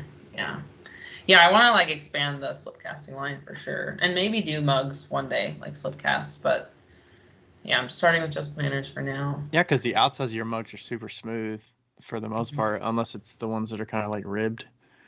Yeah, I couldn't. Yeah, I don't know. I can't think about that right now. Like I have so many ideas in my head. I'm like, it's overwhelming. Yeah, the form of your pieces, like the mugs and the planters, it all kind of calls out like slipcast, but it's not. Yeah. At least to me, it does. Yeah, Where it's because like it's super smooth clean, and smooth. But it's got the speckle look, so it's like it's not. Yeah. But it's cool how you can, like Becca was saying, you just simplify it down to like planters wholesaling, like that you can get down to 3 different forms that primarily like drive your business. That's It's like, hey, if you sell it and you enjoy making it, like do it. Yeah. There's potential out there. Totally. Yeah, like there's so many plant shops everywhere that I feel like I'll have enough business with just that I may not even need to do mugs ever. I don't know if I will. I mean, I'll make them to sell on my website, but I won't wholesale them, maybe. Yeah. Somebody asked me recently, they're like, will you make mugs? Like fancy mugs? And I was like, absolutely not. You will be waiting forever. I feel like a handle would very degrade that. time. Like it wouldn't look right with a handle on that. No, like... you couldn't even. Well, and it wouldn't even be right. Anyway, my next question was, how is full time going for you? Like financially, do you feel like you're doing well? Like you don't have to tell us the numbers, but I want to know if you feel comfortable, and like if you or do you feel like you're kind of like like you're trying to like chasing, you know? It's going okay. It's not terrible and it's not amazing. I would say I am fortunate in that our house is set up. We have an in-law suite. Like when we bought it, it's like there's pretty much 2 homes connected. Like think of a duplex, but there's an entryway in between each one. So we have an in-law suite. We rent that out on Airbnb. We have it separated now. Like we don't see people, but so that helps my income level significantly. If I didn't have that, I would be struggling for sure right now. Okay. Yeah. But all of that to say is the reason I was able to go full time was because of that, with the hopes that like I would be making like an actual full income from my ceramics eventually. And that's kind of what I'm working towards now. And I want to like be someone that can employ people too. I want to give jobs in this industry if I can, even if it's just like 1 or 2 people. So that's kind of where I'm heading towards, but I'm lucky and fortunate that I'm able to like grow at this rate, because I couldn't have just gone full time when I did if I didn't have the income from our rental. Yeah, it was all kind of calculated in a way. Like I got a full-time job at a different place, like a hospital, and that allowed us to buy this house. And then, I had enough money to like build the studio and stuff, and then got the remote job and all that stuff. So it's kind of like, it's all like kind of calculated in a way. Like I take risks, but not like they're calculated risks. So, my mom tells me that I'm a calculated risk taker. Oh, nice. You're like, I have enough information to know that like this should be a good thing, but I don't have as much stuff to back me up, tangible stuff.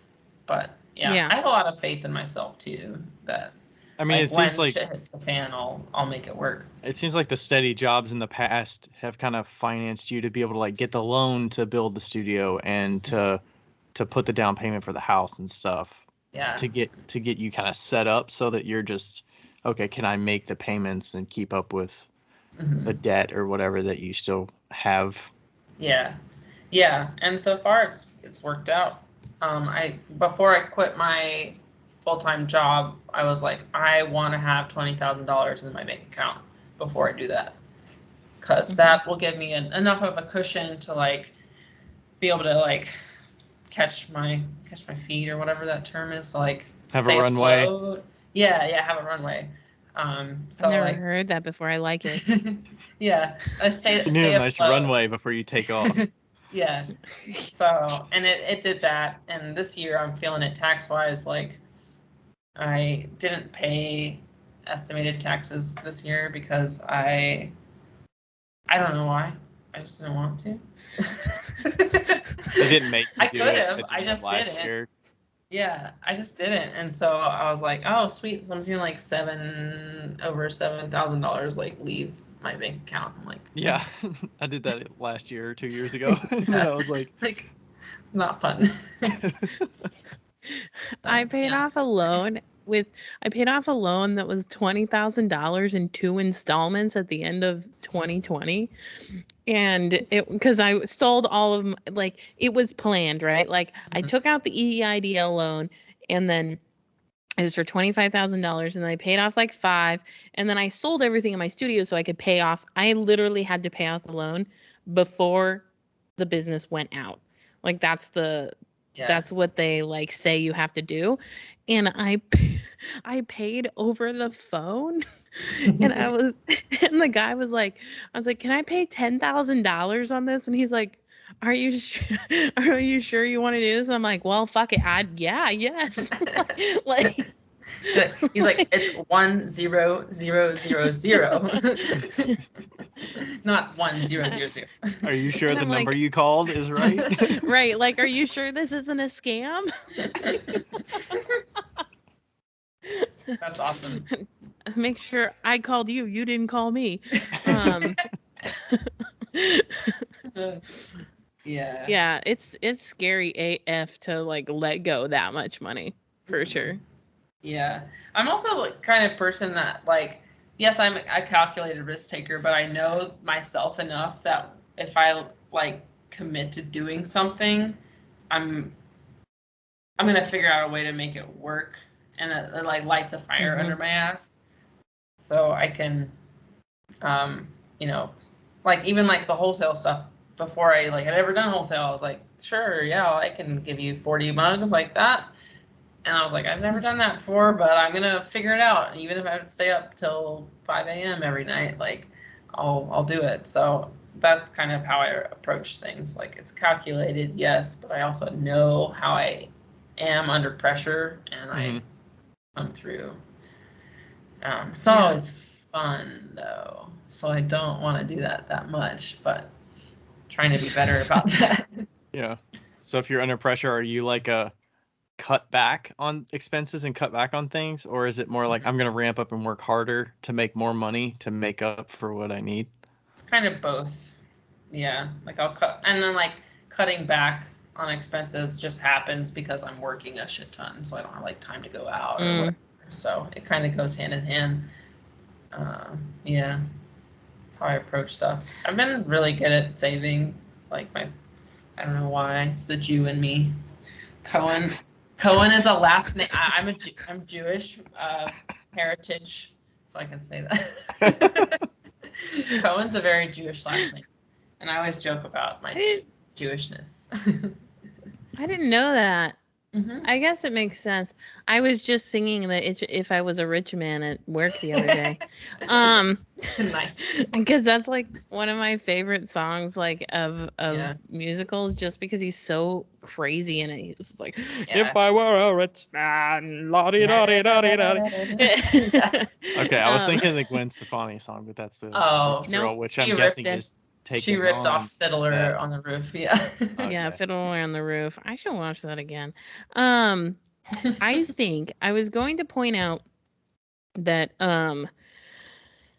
I think it's a good lesson here. You have shown a good lesson. Like I think that a lot of newbie potters, first of all, here's another, can we also point out that you are another potter that it took probably 7, 8 years to get going and start selling. Yeah. You know, and start like selling online. And there's a ton of people nowadays that are starting to sell a lot earlier and getting frustrated when they don't get the success that they feel they need, but they haven't had like the time invested. Yeah. I feel. as I see. But also, I think that it goes to show that like you compromise the whole way up, through this, like restaurant jobs, the hospital job, the doing all these things, and also like making sure you had backups. And I don't feel like we see that a lot now, in the younger generation. And I think that can be looked like, it's a good example, like, you don't have to do full-time pottery right away. Right. And I think it's probably even more common for younger people or people just starting out to think that they're going to get success really quickly or really early or whatever, because social media is just makes it seem that way, because what you see is a lot of success stories. You don't see behind the scenes, like, people grinding, like working their other jobs and all that stuff. Like all you see is, well, for the most part, all you see is like, oh, thanks everyone, I just sold out, la la la, like, that's cool and everything, but like they don't see leading up to that, like what it took to get there, or even if that's legit. Like I used to say that to Nate. I'm like, how do these people, like, I would, bitch about like, oh, I don't think their work is very great. I don't see how they're selling out all the time. And Nate, my partner, would be like, maybe they're not. And maybe they're just saying they are because they want to build hype. And I'm like, I don't know. Like, that seems weird that if people would do that, but maybe there are people out there that do that. Yeah. But yeah, I think people just see it happening so much that they're like, well, obviously it happens to people, so why can't it happen to me? But they just don't see the big picture. They don't see the full story behind everybody's like struggle. Like when I was, right before my surgery, I sold my car. And Nate and I have always shared a car. I sold it, or I junked it because it was all fucked up. But I took the bus to work after my surgery. Like it was an hour each way, and like I like tear up on my way to work because I'm like, I hate this job so much. And on the way back, same shit. And like I would spend that time planning also too, like drawing out my studio plans and all this stuff. Like people don't see that kind of stuff going into all of this. They just see the success, and it's like, no, why would I post the shitty stuff? No one wants to see the shitty stuff. No one wants to be like bummed out by that, but it happens. And I guarantee you everyone that has success has those kinds of stories, like, it's not all sunshine and rainbows. Yeah, there's always a hidden plan for sure. I think that, like, especially if you are making money on the interwebs, like you have to be in control of your shit. You have to understand, or even doing like the shows like Ryan does, like you have to know what the fuck you're doing, or else you're not going to last very long. Yeah. You have to know kind of what you're doing, and also be disciplined and show up even when you don't want to show up, and also like know when to and see like what works, what doesn't work, and kind of treat it with a analytical eye versus like taking it emotional. Why, you take a bunch of stuff and like certain things just don't sell, and you're just like, you can't like blame the customer for that. It's like you put out what's possible, you see what works with people, what doesn't work, and then you kind of tweak and experiment and take something away from it that is useful. Trying to have as much of an objective viewpoint on your stuff as you can, I think, is helpful. It's hard to have a completely objective outlook on it, but I often, like, if another potter buys my work, like Amy Brummond bought 2 fancy pots for me the last update, and I messaged her and I was like, could you please critique me? I was like, please be brutal. I want you to tell me exactly what you think. And she's like, well, I can't really say anything except it's too big. And I was like, perfect. That's what I need to know. It was too big for her. Primary fancy cup. Yeah, she has tiny hands. Oh, okay. And there's nothing to help grip besides the dots on it, right? Yeah. But it's also smooth, so. Oh my God. Liz, I was going to tell you. So, you know how you've been firing your pieces to glaze and then putting the stroking coats on and then doing bisque? Mm-hmm. Yeah, I do that with like just the polka dot ones, though. Yeah. Mm-hmm. Yeah, the polka dots. Yeah. I did that with my new polka dot cups.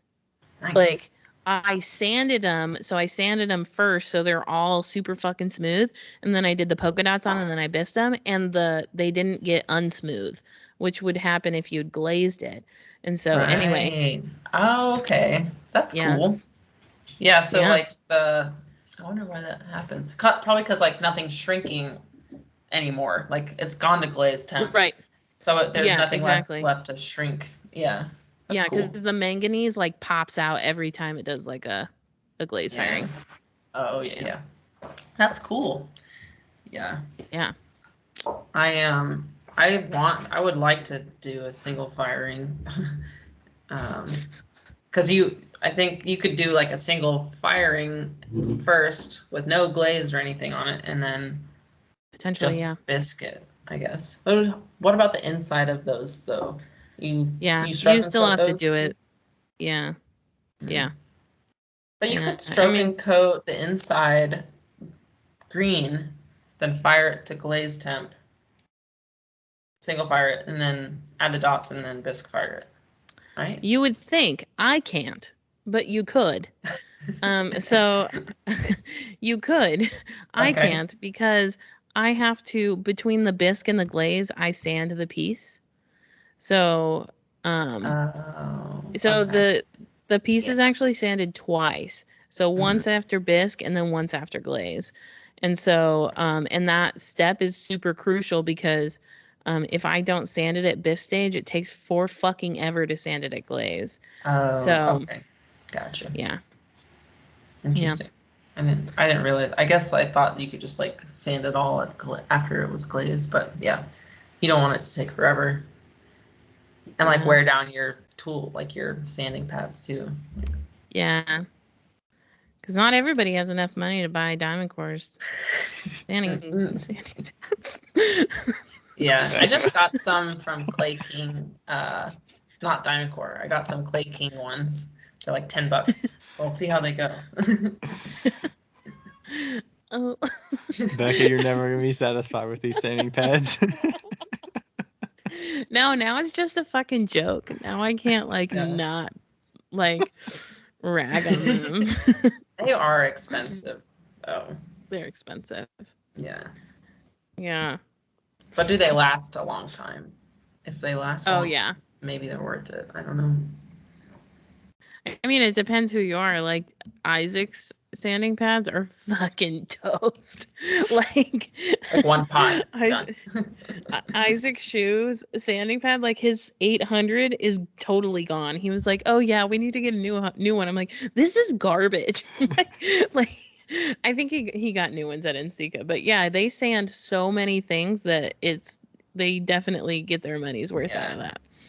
I have one of his mugs, and the bottom is looked glazed because it's so shiny. It's so shiny. Yeah.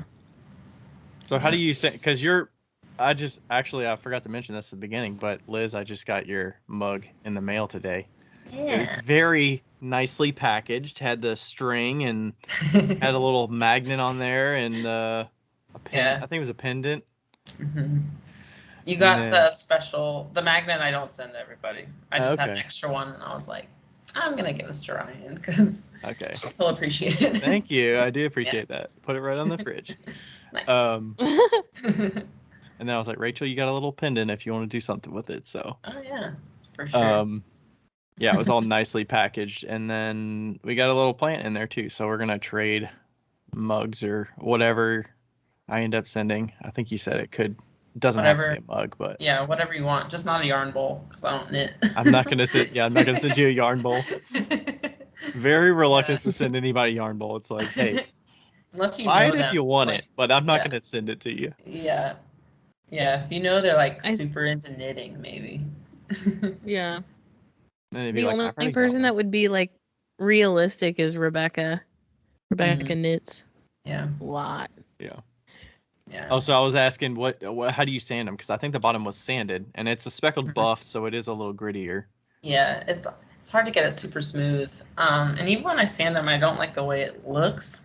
So like the sides of it, I just use like a 240-ish sandpaper to sand, like I still wet sand it, but the sides, when it's exposed on the sides, I do that, and then the bottom, sometimes do that same method, but sometimes I use a diamond pad to do it's like 240 to 400 to sand the bottom.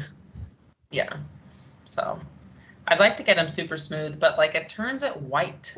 Like it has like a white. It looks chalky, right? Yeah, and I don't know how to not have that happen. So maybe it's something I'm doing. I mean, mine does the same because I have the same kind of clay. It's not the exact same clay body, but it's kind of similar. Oh, yeah. You should try sanding one of them at bisque and see what it does, putting it through the glaze. Yeah, that's not a bad idea. I've just thought to about see. sanding them all at bisque too, but I'm just like lazy. I'm like, no, it's gonna be fine if I don't. I feel that. Some people sand everything at bisque. I'm like, why? If you're covering the whole thing with glaze, like even the side. Plus, you'd have to wait, right? You'd wet sand it, and then you'd have to wait for a period of time, and then like, wouldn't that cleanup be a lot worse than? I'd rather just clean it up properly on the wheel, or when I'm trimming, than sand it after bisque. It just seems like the water and the like bits of like clay that gets sanded off and drip down the side and all that shit would get like super messy on bisqueware. Yeah. Yeah, I've seen a couple of potters do it. Wait, what? No, you dip the whole, you fucking dunk the piece in water. Well, I don't do that when it's finished. I dip but when it's bisque. I dip the sponge and then I sand. I know, but when it's like bisque, you just dunk the whole fucking thing in water. The whole thing. And then you sand it. So then there is no drips. So it's already wet, so there's no dust. So. And then you dunk it to get any excess off as you're sanding? Yeah, so I have a dirty bowl and a clean bowl, essentially. So like the dirty bowl is for like the sandpaper, and then I put it in the clean bowl and rinse it off, and then hang it up to, I don't hang it. You hang it up to dry? I hang it up to dry. The cup hanger?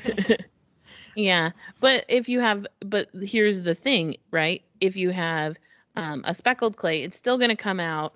The manganese will move out to the surface regardless. So you'd have to like buff it real quick if you wanted it super smooth. Like that's what I do. But I also don't glaze any of the outside of my cup.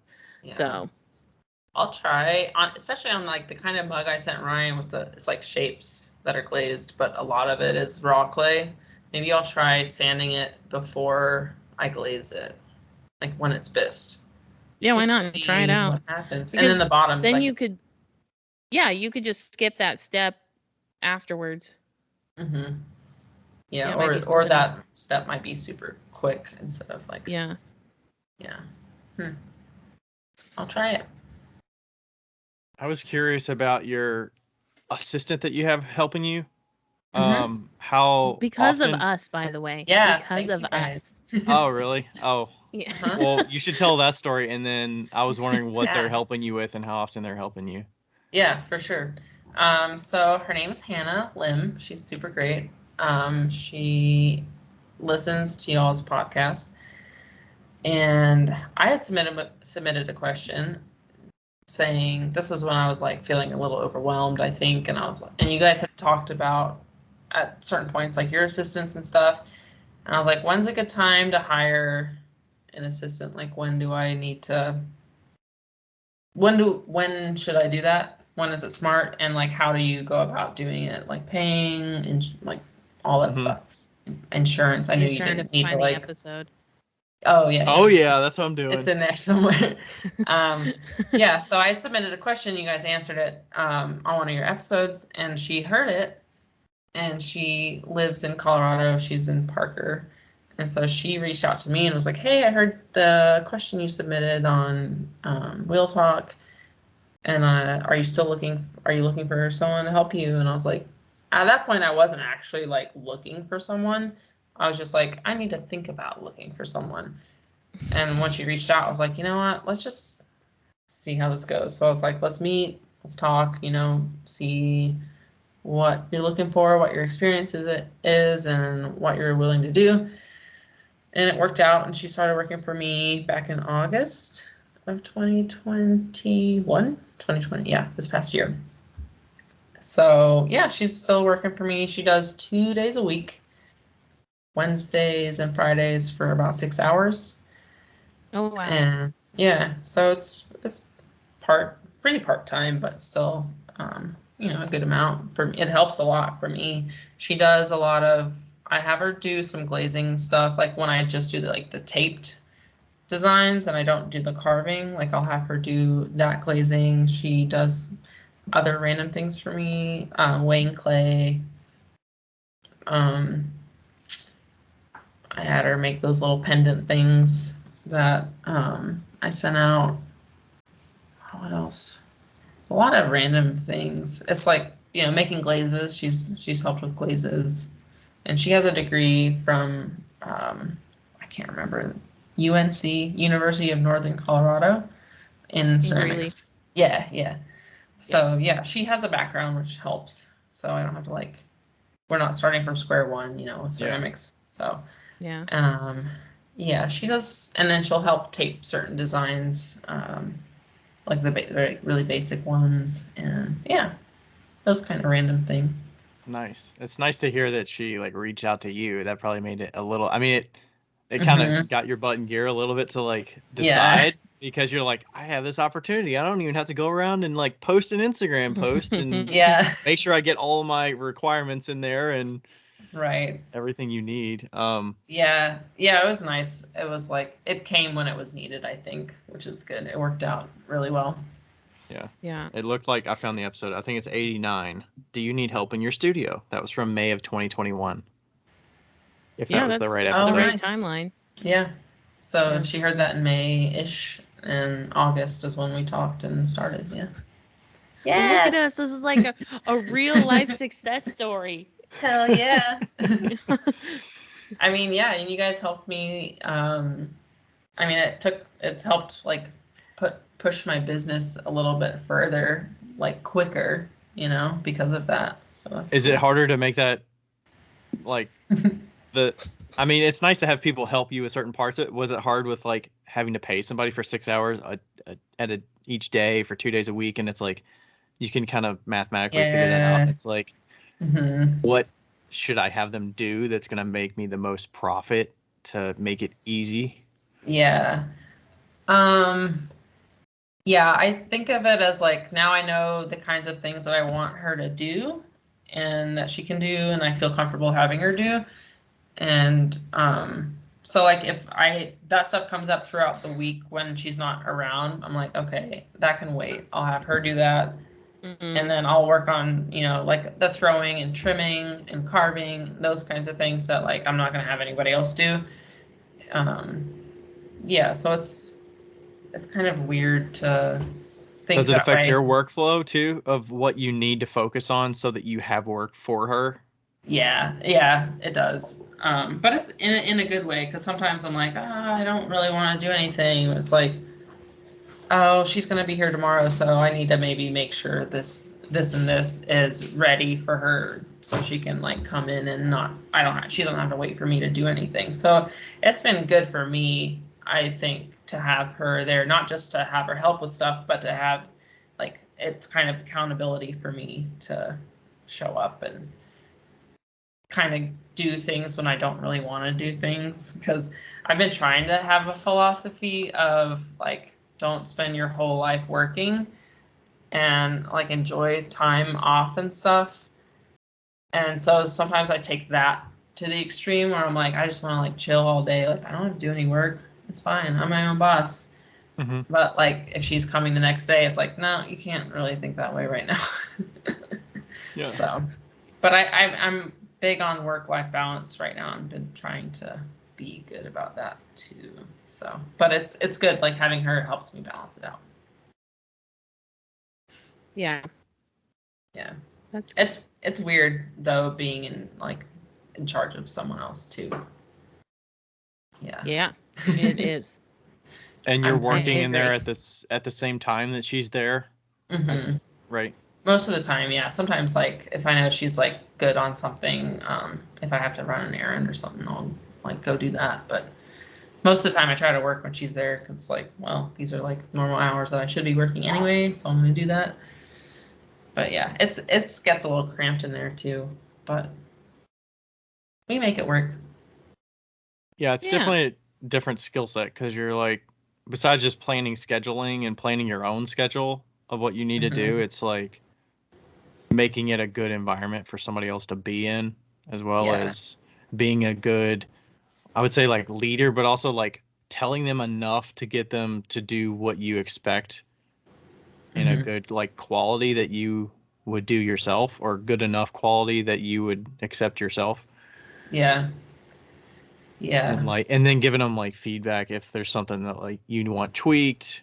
Like that can be hard to talk about sometimes. And yeah, that's hard because I'm like scared. I don't like want to hurt anyone's feelings, but I also like I know that if I don't say something, then like I'm just gonna end up paying for it later. Like I'm gonna have to redo something or whatever. So like that's been something I'm still learning how to do, but I don't know. I try to be nice about it. I'm like, hey, so this is something. I don't know. I don't have an example, but yeah. I feel like it's like you gotta like be fail nice. fast or have them fail fast, and then like just tweak it and like help them figure out how to do it better next time, and then they'll like remember that. Yeah, or like give examples of like when not like have them crash and burn, but like give them enough guidance that you think they need, and if you feel like it makes sense. Because some people, if you tell them to how to do something, they may not be a question asker, or they may just intuitively understand what you're asking. Yeah. Or they'll figure it out. And or sometimes like they think they know, and then you think that they know, and then you realize that they don't.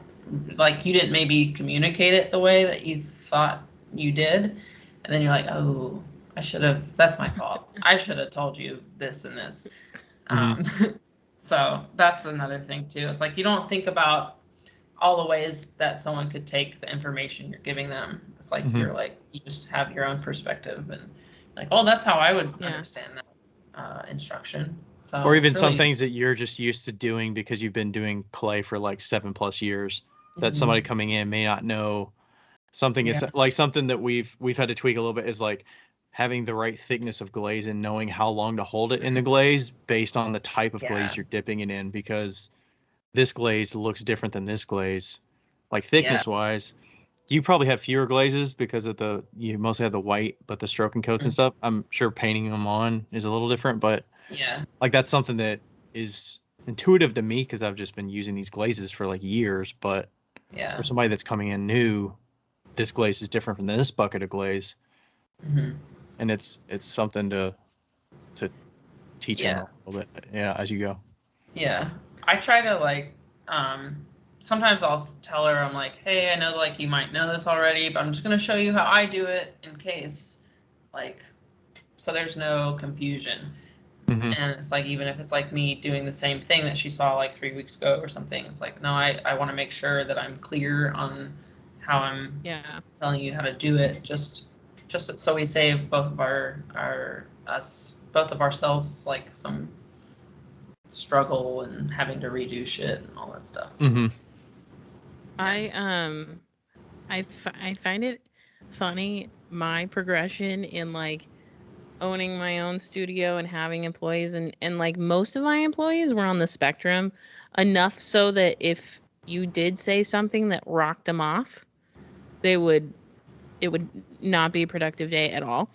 To like to like now, if you're like, critical to something that they were doing wrong or something that wasn't quite not critical as much of like just throwing off their whole day, like you just threw off what they were doing, You know, she was definitely like on the Asperger's, you know, line. Yeah. And so if you were like, I can't have you do this, she'd be like, oh no, what was I doing? Well, you know, and just like think about it all day. Anyway, going from that into now where I'm the head like thrower, but also I'm like, I am the most experienced, and now I just like go up and I'm like, you're doing that wrong. And, like I or the other day I like walked up and I was like, is there a reason why you're not cleaning off your bat before you put your clay down? And she was like, well, if I'm getting it really wet. I'm like, I don't think that's gonna work. and like I'm just like completely brutally honest now, and it's great and it kind of sucks all at the same time, I'm sure, but it just gets it out of the way really quickly. Yeah. But it's interesting, like when I was in your guys' position, I was definitely like, so is there a reason why you're doing this? And I still do that. Like, don't do that. Yeah. Is there a reason why you have the ruler flipped the other way so that you can't, you know, you're not right next to the line? Like, just like stupid fucking things. Anyway, moving on. Well, that's also assuming that most people want to work the most efficient way possible, right? And some people may not look at things that way. They'll think like, this is fine. Yeah. Fine, but and then fine is less than good. Yeah, but you know, at the same time, when you're the boss, you want your employees working in the most efficient way possible. Unless they're being paid by the hour, then it's up to or by the piece, then it's up to them. They can do whatever the fuck they want. Yeah. But it's in their best interest to be as efficient as possible. You know. What I was gonna ask. Can I ask you guys? Yeah. Or you, Becca? I guess a question about the production stuff. If do you guys kind of like, you throw a piece and if it's like kind of fucked up or something, do you scrap it yourself, or like does Rebecca come in and she's like, no, these ones aren't, like these aren't gonna work, or like how do you regulate the most of the time quality? most of the time we self-regulate. So like today I threw pinch pots for her, the first time I've ever thrown pinch pots for her. And so like we'll kind of see, she'll probably go in and kind of see which ones she likes out of those, and then we'll talk about it then. But like if I'm throwing something that I've thrown forever and ever, you know, like tiny planters or whatever, like what Merritt does, you know, if she doesn't like it, she'll just trash it. And Merritt will trash it? Yeah, Merritt will trash it. Like like when she's throwing, like if it's got like a little notch in it, and we all have our own different standards, you know, like I am much more lenient in my standards as opposed to like maybe Merritt, who hasn't been throwing as long and doesn't know Rebecca. So like like I know Rebecca, so if I have something, you know, if I have a little bubble in it, it doesn't matter. Like that's going to go through and it's going to get covered by glaze. That's fine. Yeah. But also the trimmers are the second, you know, like catch. But like if somebody was throwing consistently like little cracks in the rims, you know, consistently, I think that she'd probably be like, what the fuck? Yeah. Like, hey. Like, let's sit down and like we have had that, you know, like like where I was throwing these things that were super thin rimmed, and the clay that we have has a little bit of grog in it, and it's pugged, and so like it's shit. And so it so like the things that I was throwing had a little bit more wave in the rims and stuff, and she was like, this isn't good enough, and I'm like, okay, that's fine, and you just correct, you know. Gotcha. But yeah, definitely you need to self-regulate. If you know, and just from owning your own, most of us own our own business or have worked for ourselves, so we have enough, like, yeah, that's helpful for sure. Yeah, I think whenever I like go to hire someone to do all the slip casting stuff, or I'm gonna hold interviews rather, it's like because like, you know, I think I just need to find the best person for the job. That's something I'll be looking forward to, is like, have you like been working in this industry for a little bit, even if it's part-time, like I don't need someone that's been full-time. Obviously they wouldn't want to work for someone else if they were full-time, but yeah, I'd like someone that has like a little bit of a stake in the game, kind of. Mm-hmm. Yeah, and I think it's important for them to know what your standards are. And obviously your standards are incredibly high. So like really high. Like I've seen all of your stuff in person, and I know that it's like, you're not going to accept like a fuck up just a tiny way, And I think that is, somebody once told me that your employees will never care as much as you do. And I think that is always true, but they can know what you expect. True. Yeah. Mm-hmm. So as long as they know what you expect, then that's good enough. Yeah. Cool. I like that. Yeah. I came up with that and just now. off the noggin there, Becca. Off the cuff. We're almost at 2 hours. How's your timing? Oh, I'm good. Okay. I mean, I don't have anything else to do. Ryan's probably like, oh, I need to go to the studio. No, I'm good. My assistant was over here earlier, so I was just like, meeting with her and like, hey, you got here. She gets here at 6 normally, so I was like, okay, here's your list of what we need to get done. I'm gonna be recording at this time, and then she got done, and Rachel took care of it. And hey, oh, nice. It's like, as long as you got stuff planned out, then having the I think having the consistency is good for me, at least, to every Monday I can expect it. So, and then figuring out what they're good at, what they're most efficient at, what they like doing. I mean, I feel bad if I'm like, okay, I'm going to have you underglaze mugs again today. And you've been doing it the last like 3 days you've been here. It's like, let's give you a break. These take forever. Yeah. And then I don't do anything with them because they're just piled up in a damp box. And I'm like, okay, now I need to get to carving them. And it's, but then I'm like, I'm not going to start recording how I'm carving them, because that's got to be for Instagram content, because I'm probably not going to carve these colors again for a bit. So yeah, I feel bad sometimes when I have. Oh, go ahead.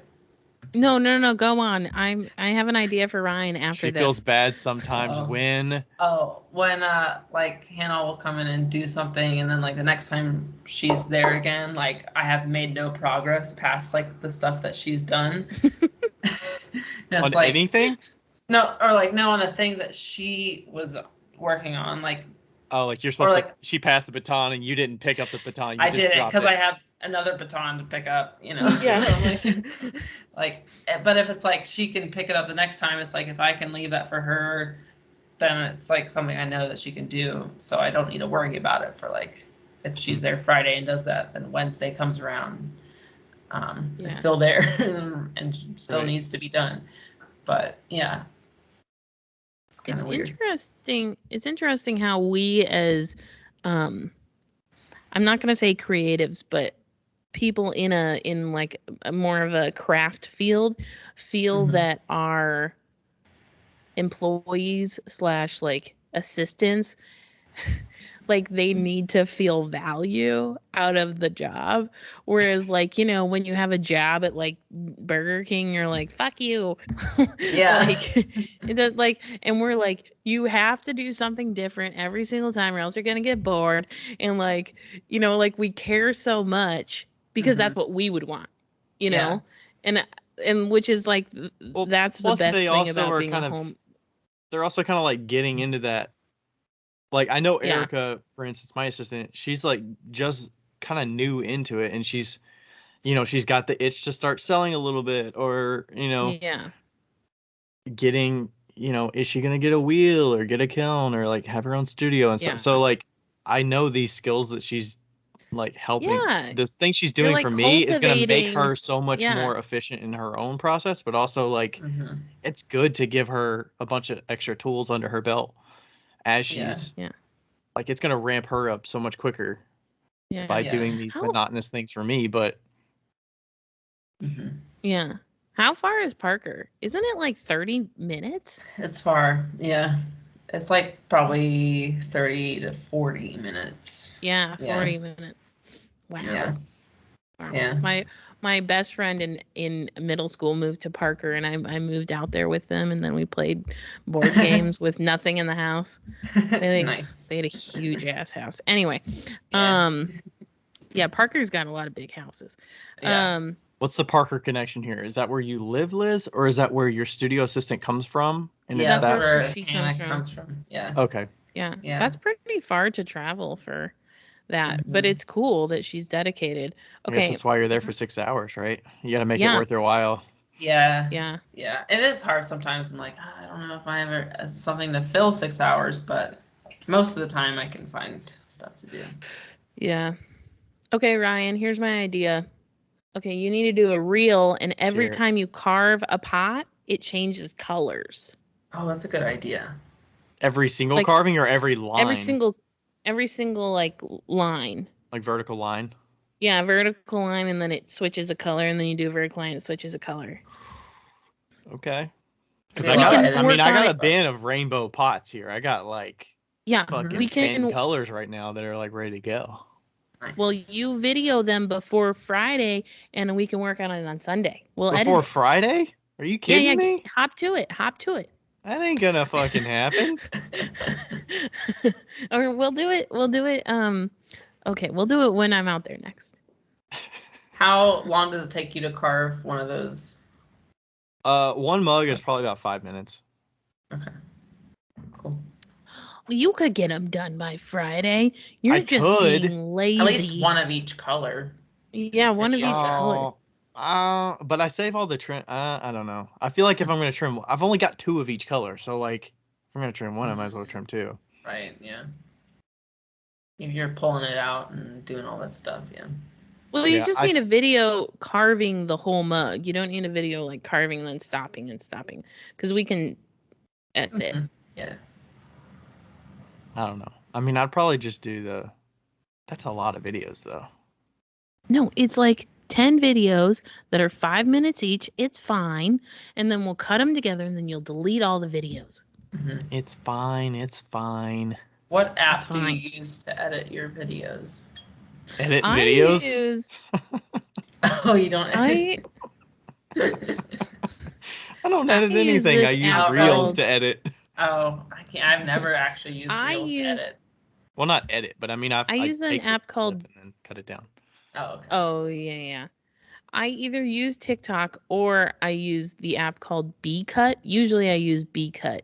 It's got a little bumblebee on it, and it's yellow, and it's free.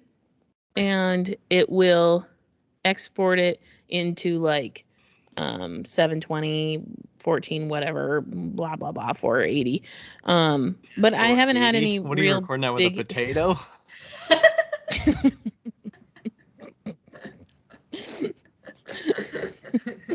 I want it's a fuzzy filter.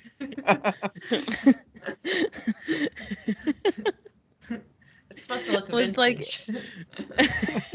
It's so Liz, vintage. Are you doing a bunch of editing? Yeah. Every video I post, the reels I post, I edit all of them. I use InShot. It's called InShot. I think I've heard of that before. Yeah. Didn't they used to put a bunch of watermarks on videos that had InShot on them back in the day? Or maybe they still do. I think they did. I don't think I paid for it though, because I still get ads, and they don't put it on there anymore. Okay. Yeah. And then I just like edit it all there, save it as a video, and it uploads to. So like when I do reels, I just click like from my album, upload the one. Right. Okay. It's done. Is that because you are adjusting the speed of it? Like you're not recording all of them in time lapse, for instance, and then you're uploading them exactly how they were recorded? Yeah, I upload them in real time, and then I edit them. I speed up certain parts, and I cut a lot of parts out. And then I do transitions too. It's a lot of Yeah. If you, I don't think Becca, you'd be really into it. It's like. I mean, we don't edit anything, so I don't. I mean, when I did when I did TikToks, I used to edit, but you just watch it, and then when my hand would go to the bucket, I'd cut that out, and then Yeah. know You do pick the next same poll. video and then Yeah, Yeah. move it to the front. when Yeah. what I do hate about B-Cut is that at the very end, like when you're uploading the video, you have to leave it in that in the app. You have to like leave it open for it to like upload.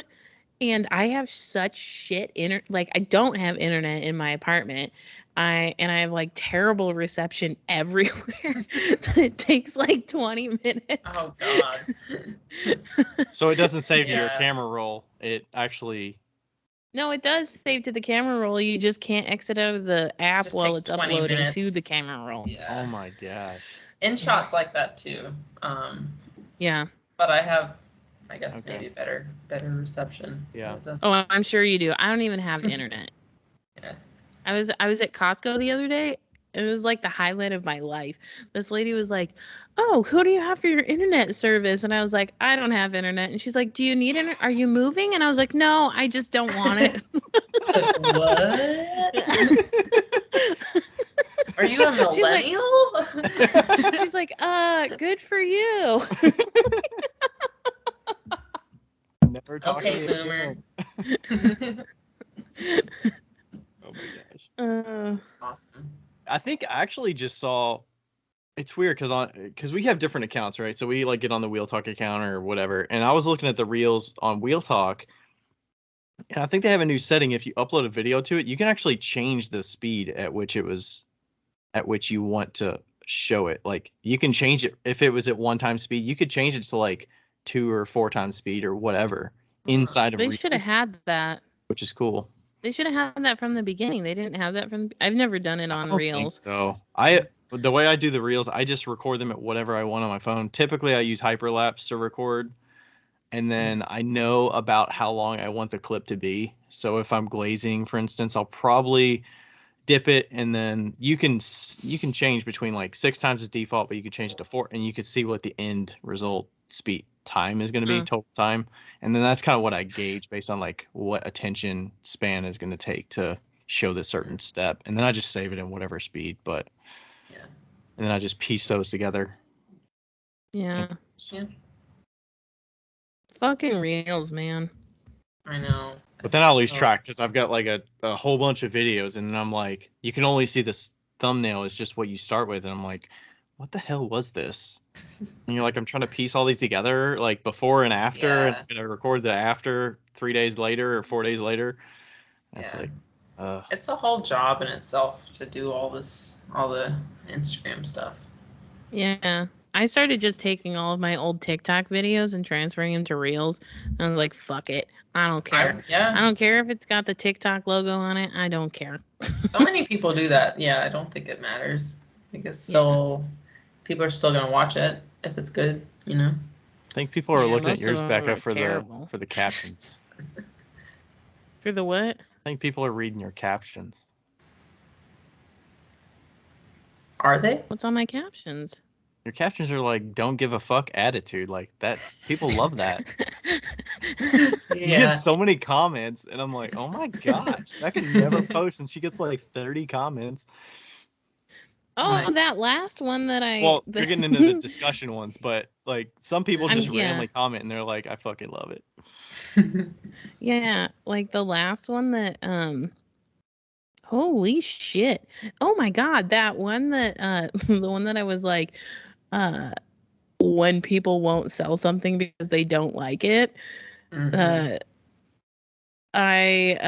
posted that, and it got 96 comments. Nice. And then the other one that I posted yesterday about signing your work got 76 comments. Really, that is a really good way to have engagement, is like if you're, because mine and Ryan, at least, I don't know about yours, but mine and Ryan's customer or people on Instagram following are mostly potters. And so it's really good to have those like conversations that are like controversial. God, I had people fucking blowing up my phone, being like, "You're wrong." What? I'm like, whoa. So was the general like consensus for the one where you said about like selling stuff or not selling stuff because you weren't proud of it or you didn't like it or whatever? Yeah, here's what it said. Here was the comment. So the comment was when I said, do you know what makes me giggle? When people won't sell something because they don't like it. I mean, I like cold canned green beans, and I bet you don't. Because we have different tastes. Just because you don't like something doesn't mean there isn't a weirdo out there that is completely different from you.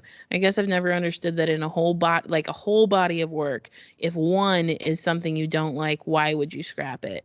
Do you have to like every single piece we sell? And I had some people that came up and they were like, yeah, but actually I had a really good discussion with one person, and we will do an episode with it because I asked her if I could read the conversation because it was really good. But, some people were like, I'm never going to sell something that I don't like. It represents me. And I'm like, in my brain, I'm just like, wow, you think like an awful lot of yourself. Like if like you're taking yourself too seriously kind of thing. Yeah. Like you can't put out any flawed thing. You're completely perfect in and of yourself. You have no flaws to your. Yeah. Or it's not even like the flaws. It's like a color. Like, if like, let's say Liz did one and she didn't like that one mug, she did a monochromatic color scheme. It was like different colors of blues. And she was like, I don't like this. I'm not going to sell it. But like somebody probably thought that was the shit, you know?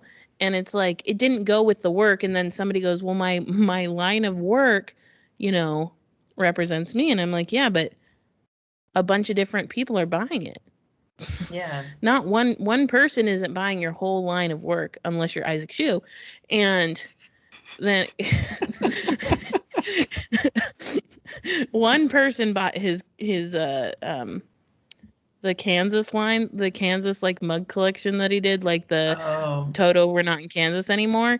One human bought all 9 cups of those, which was totally cool. Yeah. But jeez. Good for him. But money spends the same.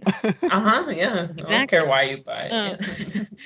But like, I think that we think very highly of ourselves, even though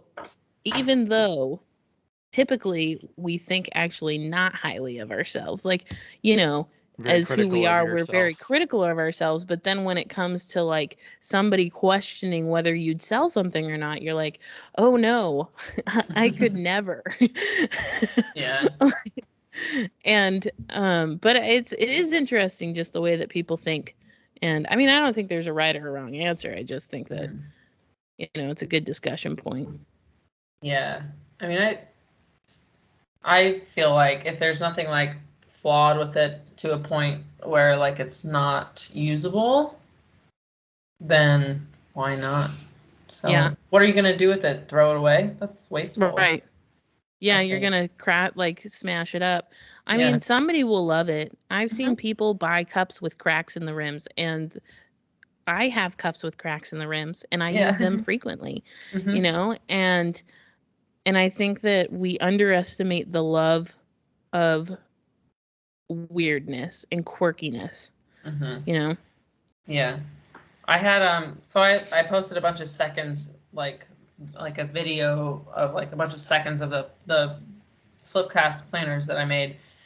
And one of the places that I consign at, she's like, just bring them in, like nobody notices that stuff. And I'm like, I get it. Like I'll sell them as seconds, but like I don't want those pieces because they are like some of them are very warped. And then like some of the like holes that I drilled, I got them too dry, and there's like a big blowout. Like you can see that it's got like a spread of cracks from the hole. Yeah, just like weird stuff. And I'm like, I get what she's saying, but like I don't want someone that's buying that to think that that's my first, like, right, without knowing it's a second. Like I'd rather sell them as seconds. She probably also knows like people would buy it and she would get a cut of it. Like she thinks you're like trying to get rid of it, but like you're not going to toss it versus like and giving what it to her. She doesn't know either is that like I would sell them for more as seconds on my website and make more than if I consign them with her or wholesale, either one. But yeah, I'd rather have someone know they're getting a second and be okay with it than someone see my work in public and be like, oh, this is her work. I'm like, oh, cool. Like, it's nice, but like, it's kind of weird looking. Like, and they don't know that's a second. Like, that's not, like, I get where someone's like, it's not representing me. It's like, that doesn't represent me and like the work that I normally do. And they don't know that that's they don't know it's a second. Well, and I'm not saying like don't mark it as a second. Like I think you should. I definitely think you should say like, hey, this wasn't as good, discount it, whatever. And it was actually like it was a very specific video that I saw, and I'm not going to mention who it was. I will tell you after. But it was a very specific video, and they were basically like, I didn't like this color. So I'm going to reglaze it so that it's better. And that's fine, whatever. But also, like, does anybody else not like that color? Like, it's a color. Yeah. You know, there's nothing wrong with the glaze. There's nothing wrong with the piece. There's nothing wrong with it. Yeah. You know? Yeah. I feel that way about certain colored things I try out. I'm like, I don't like that, but like, I'm going to list it anyway. Because somebody will like it. Someone does. Like, I mean, like, literally, like, 95 times out of 100, I think someone buys it. Like, I can't even say, like, 9 times out of 10. Like, the percentage is higher than that people are like, yeah, that's cool. It's also like, get this out of my life. Yeah, like, get it out of my house, out of my studio. Half of the shit that I did in the last update I didn't like. Like, you know, I mean, like, I was just trying shit out and I was depressed. So I was just, like, painting things. And, like, but they sold just fine. And people love them. And I'm like, great. That's fantastic. Yeah. But then again, I don't sign my work. I don't sign my work, so I don't have a line. Oh, yeah. I mean, you don't even need a line, I think. Nah. Do whatever you want to do. That's right. 5 lines has no line. How ironic. It should be called No 5 Lines. No 5 lines. 5 unlines. No 5 lines. negative lines. One of my favorite parts of Encanto that we know that Becca is obsessed with not intentionally, it just came at a very specific point in my life, is when the dad of the main character is like, I know how you feel. It's hard to be in a family where everybody is exceptional and you feel unceptional.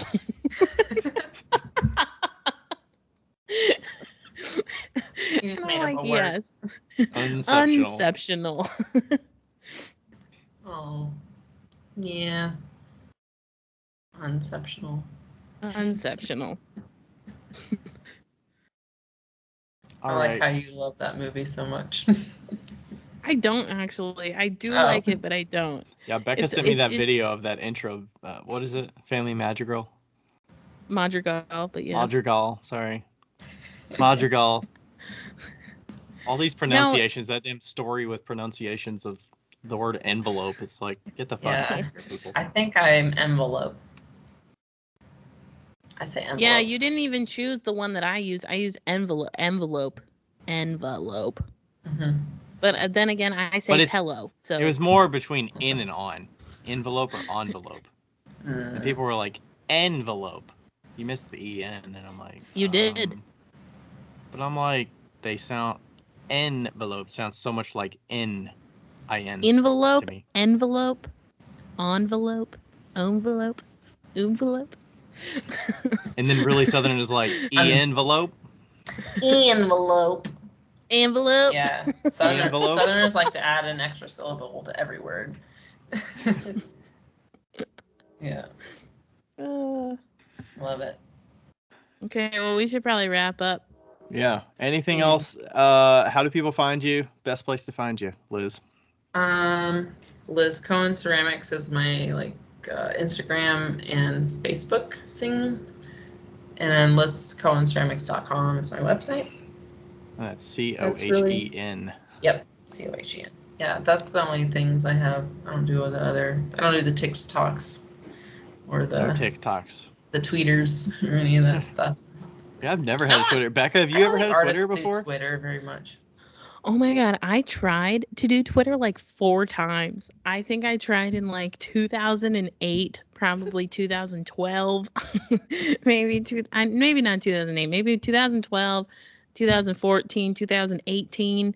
And then I still get emails from Twitter and it's like, you have to blah, blah, blah. And then I like tried to unsubscribe from the emails and it's like, what's your password? I don't know. It's like a cult you'll never get out. I I'll don't never get out. understand. I don't know how to do Twitter. I don't know the point of it. It's like the worst parts about all the social media is in one social media. Yeah, it's like It's just like the worst way to try to communicate in Yeah. like a Just- small I actually- section of Yeah. text. Like, Yeah. I actually love the way that Twitter was supposed to be, just like sharing random fucking thoughts, you know? Like I think that is gold. That can be gold. But yeah, it is a lot now. It's a lot. My sister is on Twitter. I don't know. Ugh. Yeah. it's like, does it end you up like net happier being on there? Like I would say No. Instagram net positive. Like I'm happier being on there than I would be if Yeah. than not. But I'm from what gonna I go hear with from Twitter people, is net Twitter negative. is a net negative for most people. I think also, well, for me personally, I don't think I would have a social media at all if I didn't have a business. I agree. And I think maybe 100%. I think that way because I have a business. Like maybe if I never had a business, I might be okay with social media, but it's hard to say because I can't go back in time. But yeah, right now I'm like, if I didn't have a business, I would not be doing this. It's hard to be in the mindset of like point. what people like even just differing, like what does Rachel spend her time doing on social media versus like me. It's like it's always pottery related, so it's like, Yeah. you know, obviously I get on tangents, but the common thread is always like the business is always kind of the focal point. Yeah, it's like you're doing work when you're on. For me, what I see it as like Yeah. this is work time when I'm Or like on, market research kind of stuff, or Yeah, I absolutely would not have a Facebook for sure if I didn't have a business. They made me get a Facebook in college, my senior year, because we had to be on like a senior group page thing. So my Facebook name was Foodie McArtist because I didn't want anybody in high school to find me. Foodie McArtist. Yeah. But yeah, and I only got Instagram for work, for the business. But I have recently been getting into like more abstract art. So a lot more abstract art is on my page and it's really fun. Yeah. That's cool. Yeah, I need to start following some things that are not pottery to just like be inspired by other stuff. I'll start sending you cool painters. Yeah, I would love that. I try not to scroll a lot, but like I obviously inevitably get caught up in it. And so like if I do get caught up in it, I would like to see something not pottery related. For sure. I would like that. Yeah. Definitely. Cool. All right. Cool. Well, Liz, we appreciate you being on here tonight. Yeah, And, of course. I know everybody will get a lot of value out of the various different aspects of what we chatted about. So thanks so much. Yeah. We're going to say bye, but don't leave. Okay. Cool. Okay. Well, I just want to say thanks everyone for I wave, but no one can see it. Thanks everyone for listening, and love you guys. Yeah, look her stuff up so you can see all the stuff that's related to what we talked about, so you can see kind of the intricacies and the fine details and all that good stuff. So. Yep. Cool. Okay. Bye. All right. Bye. Okay, I'm gonna stop recording.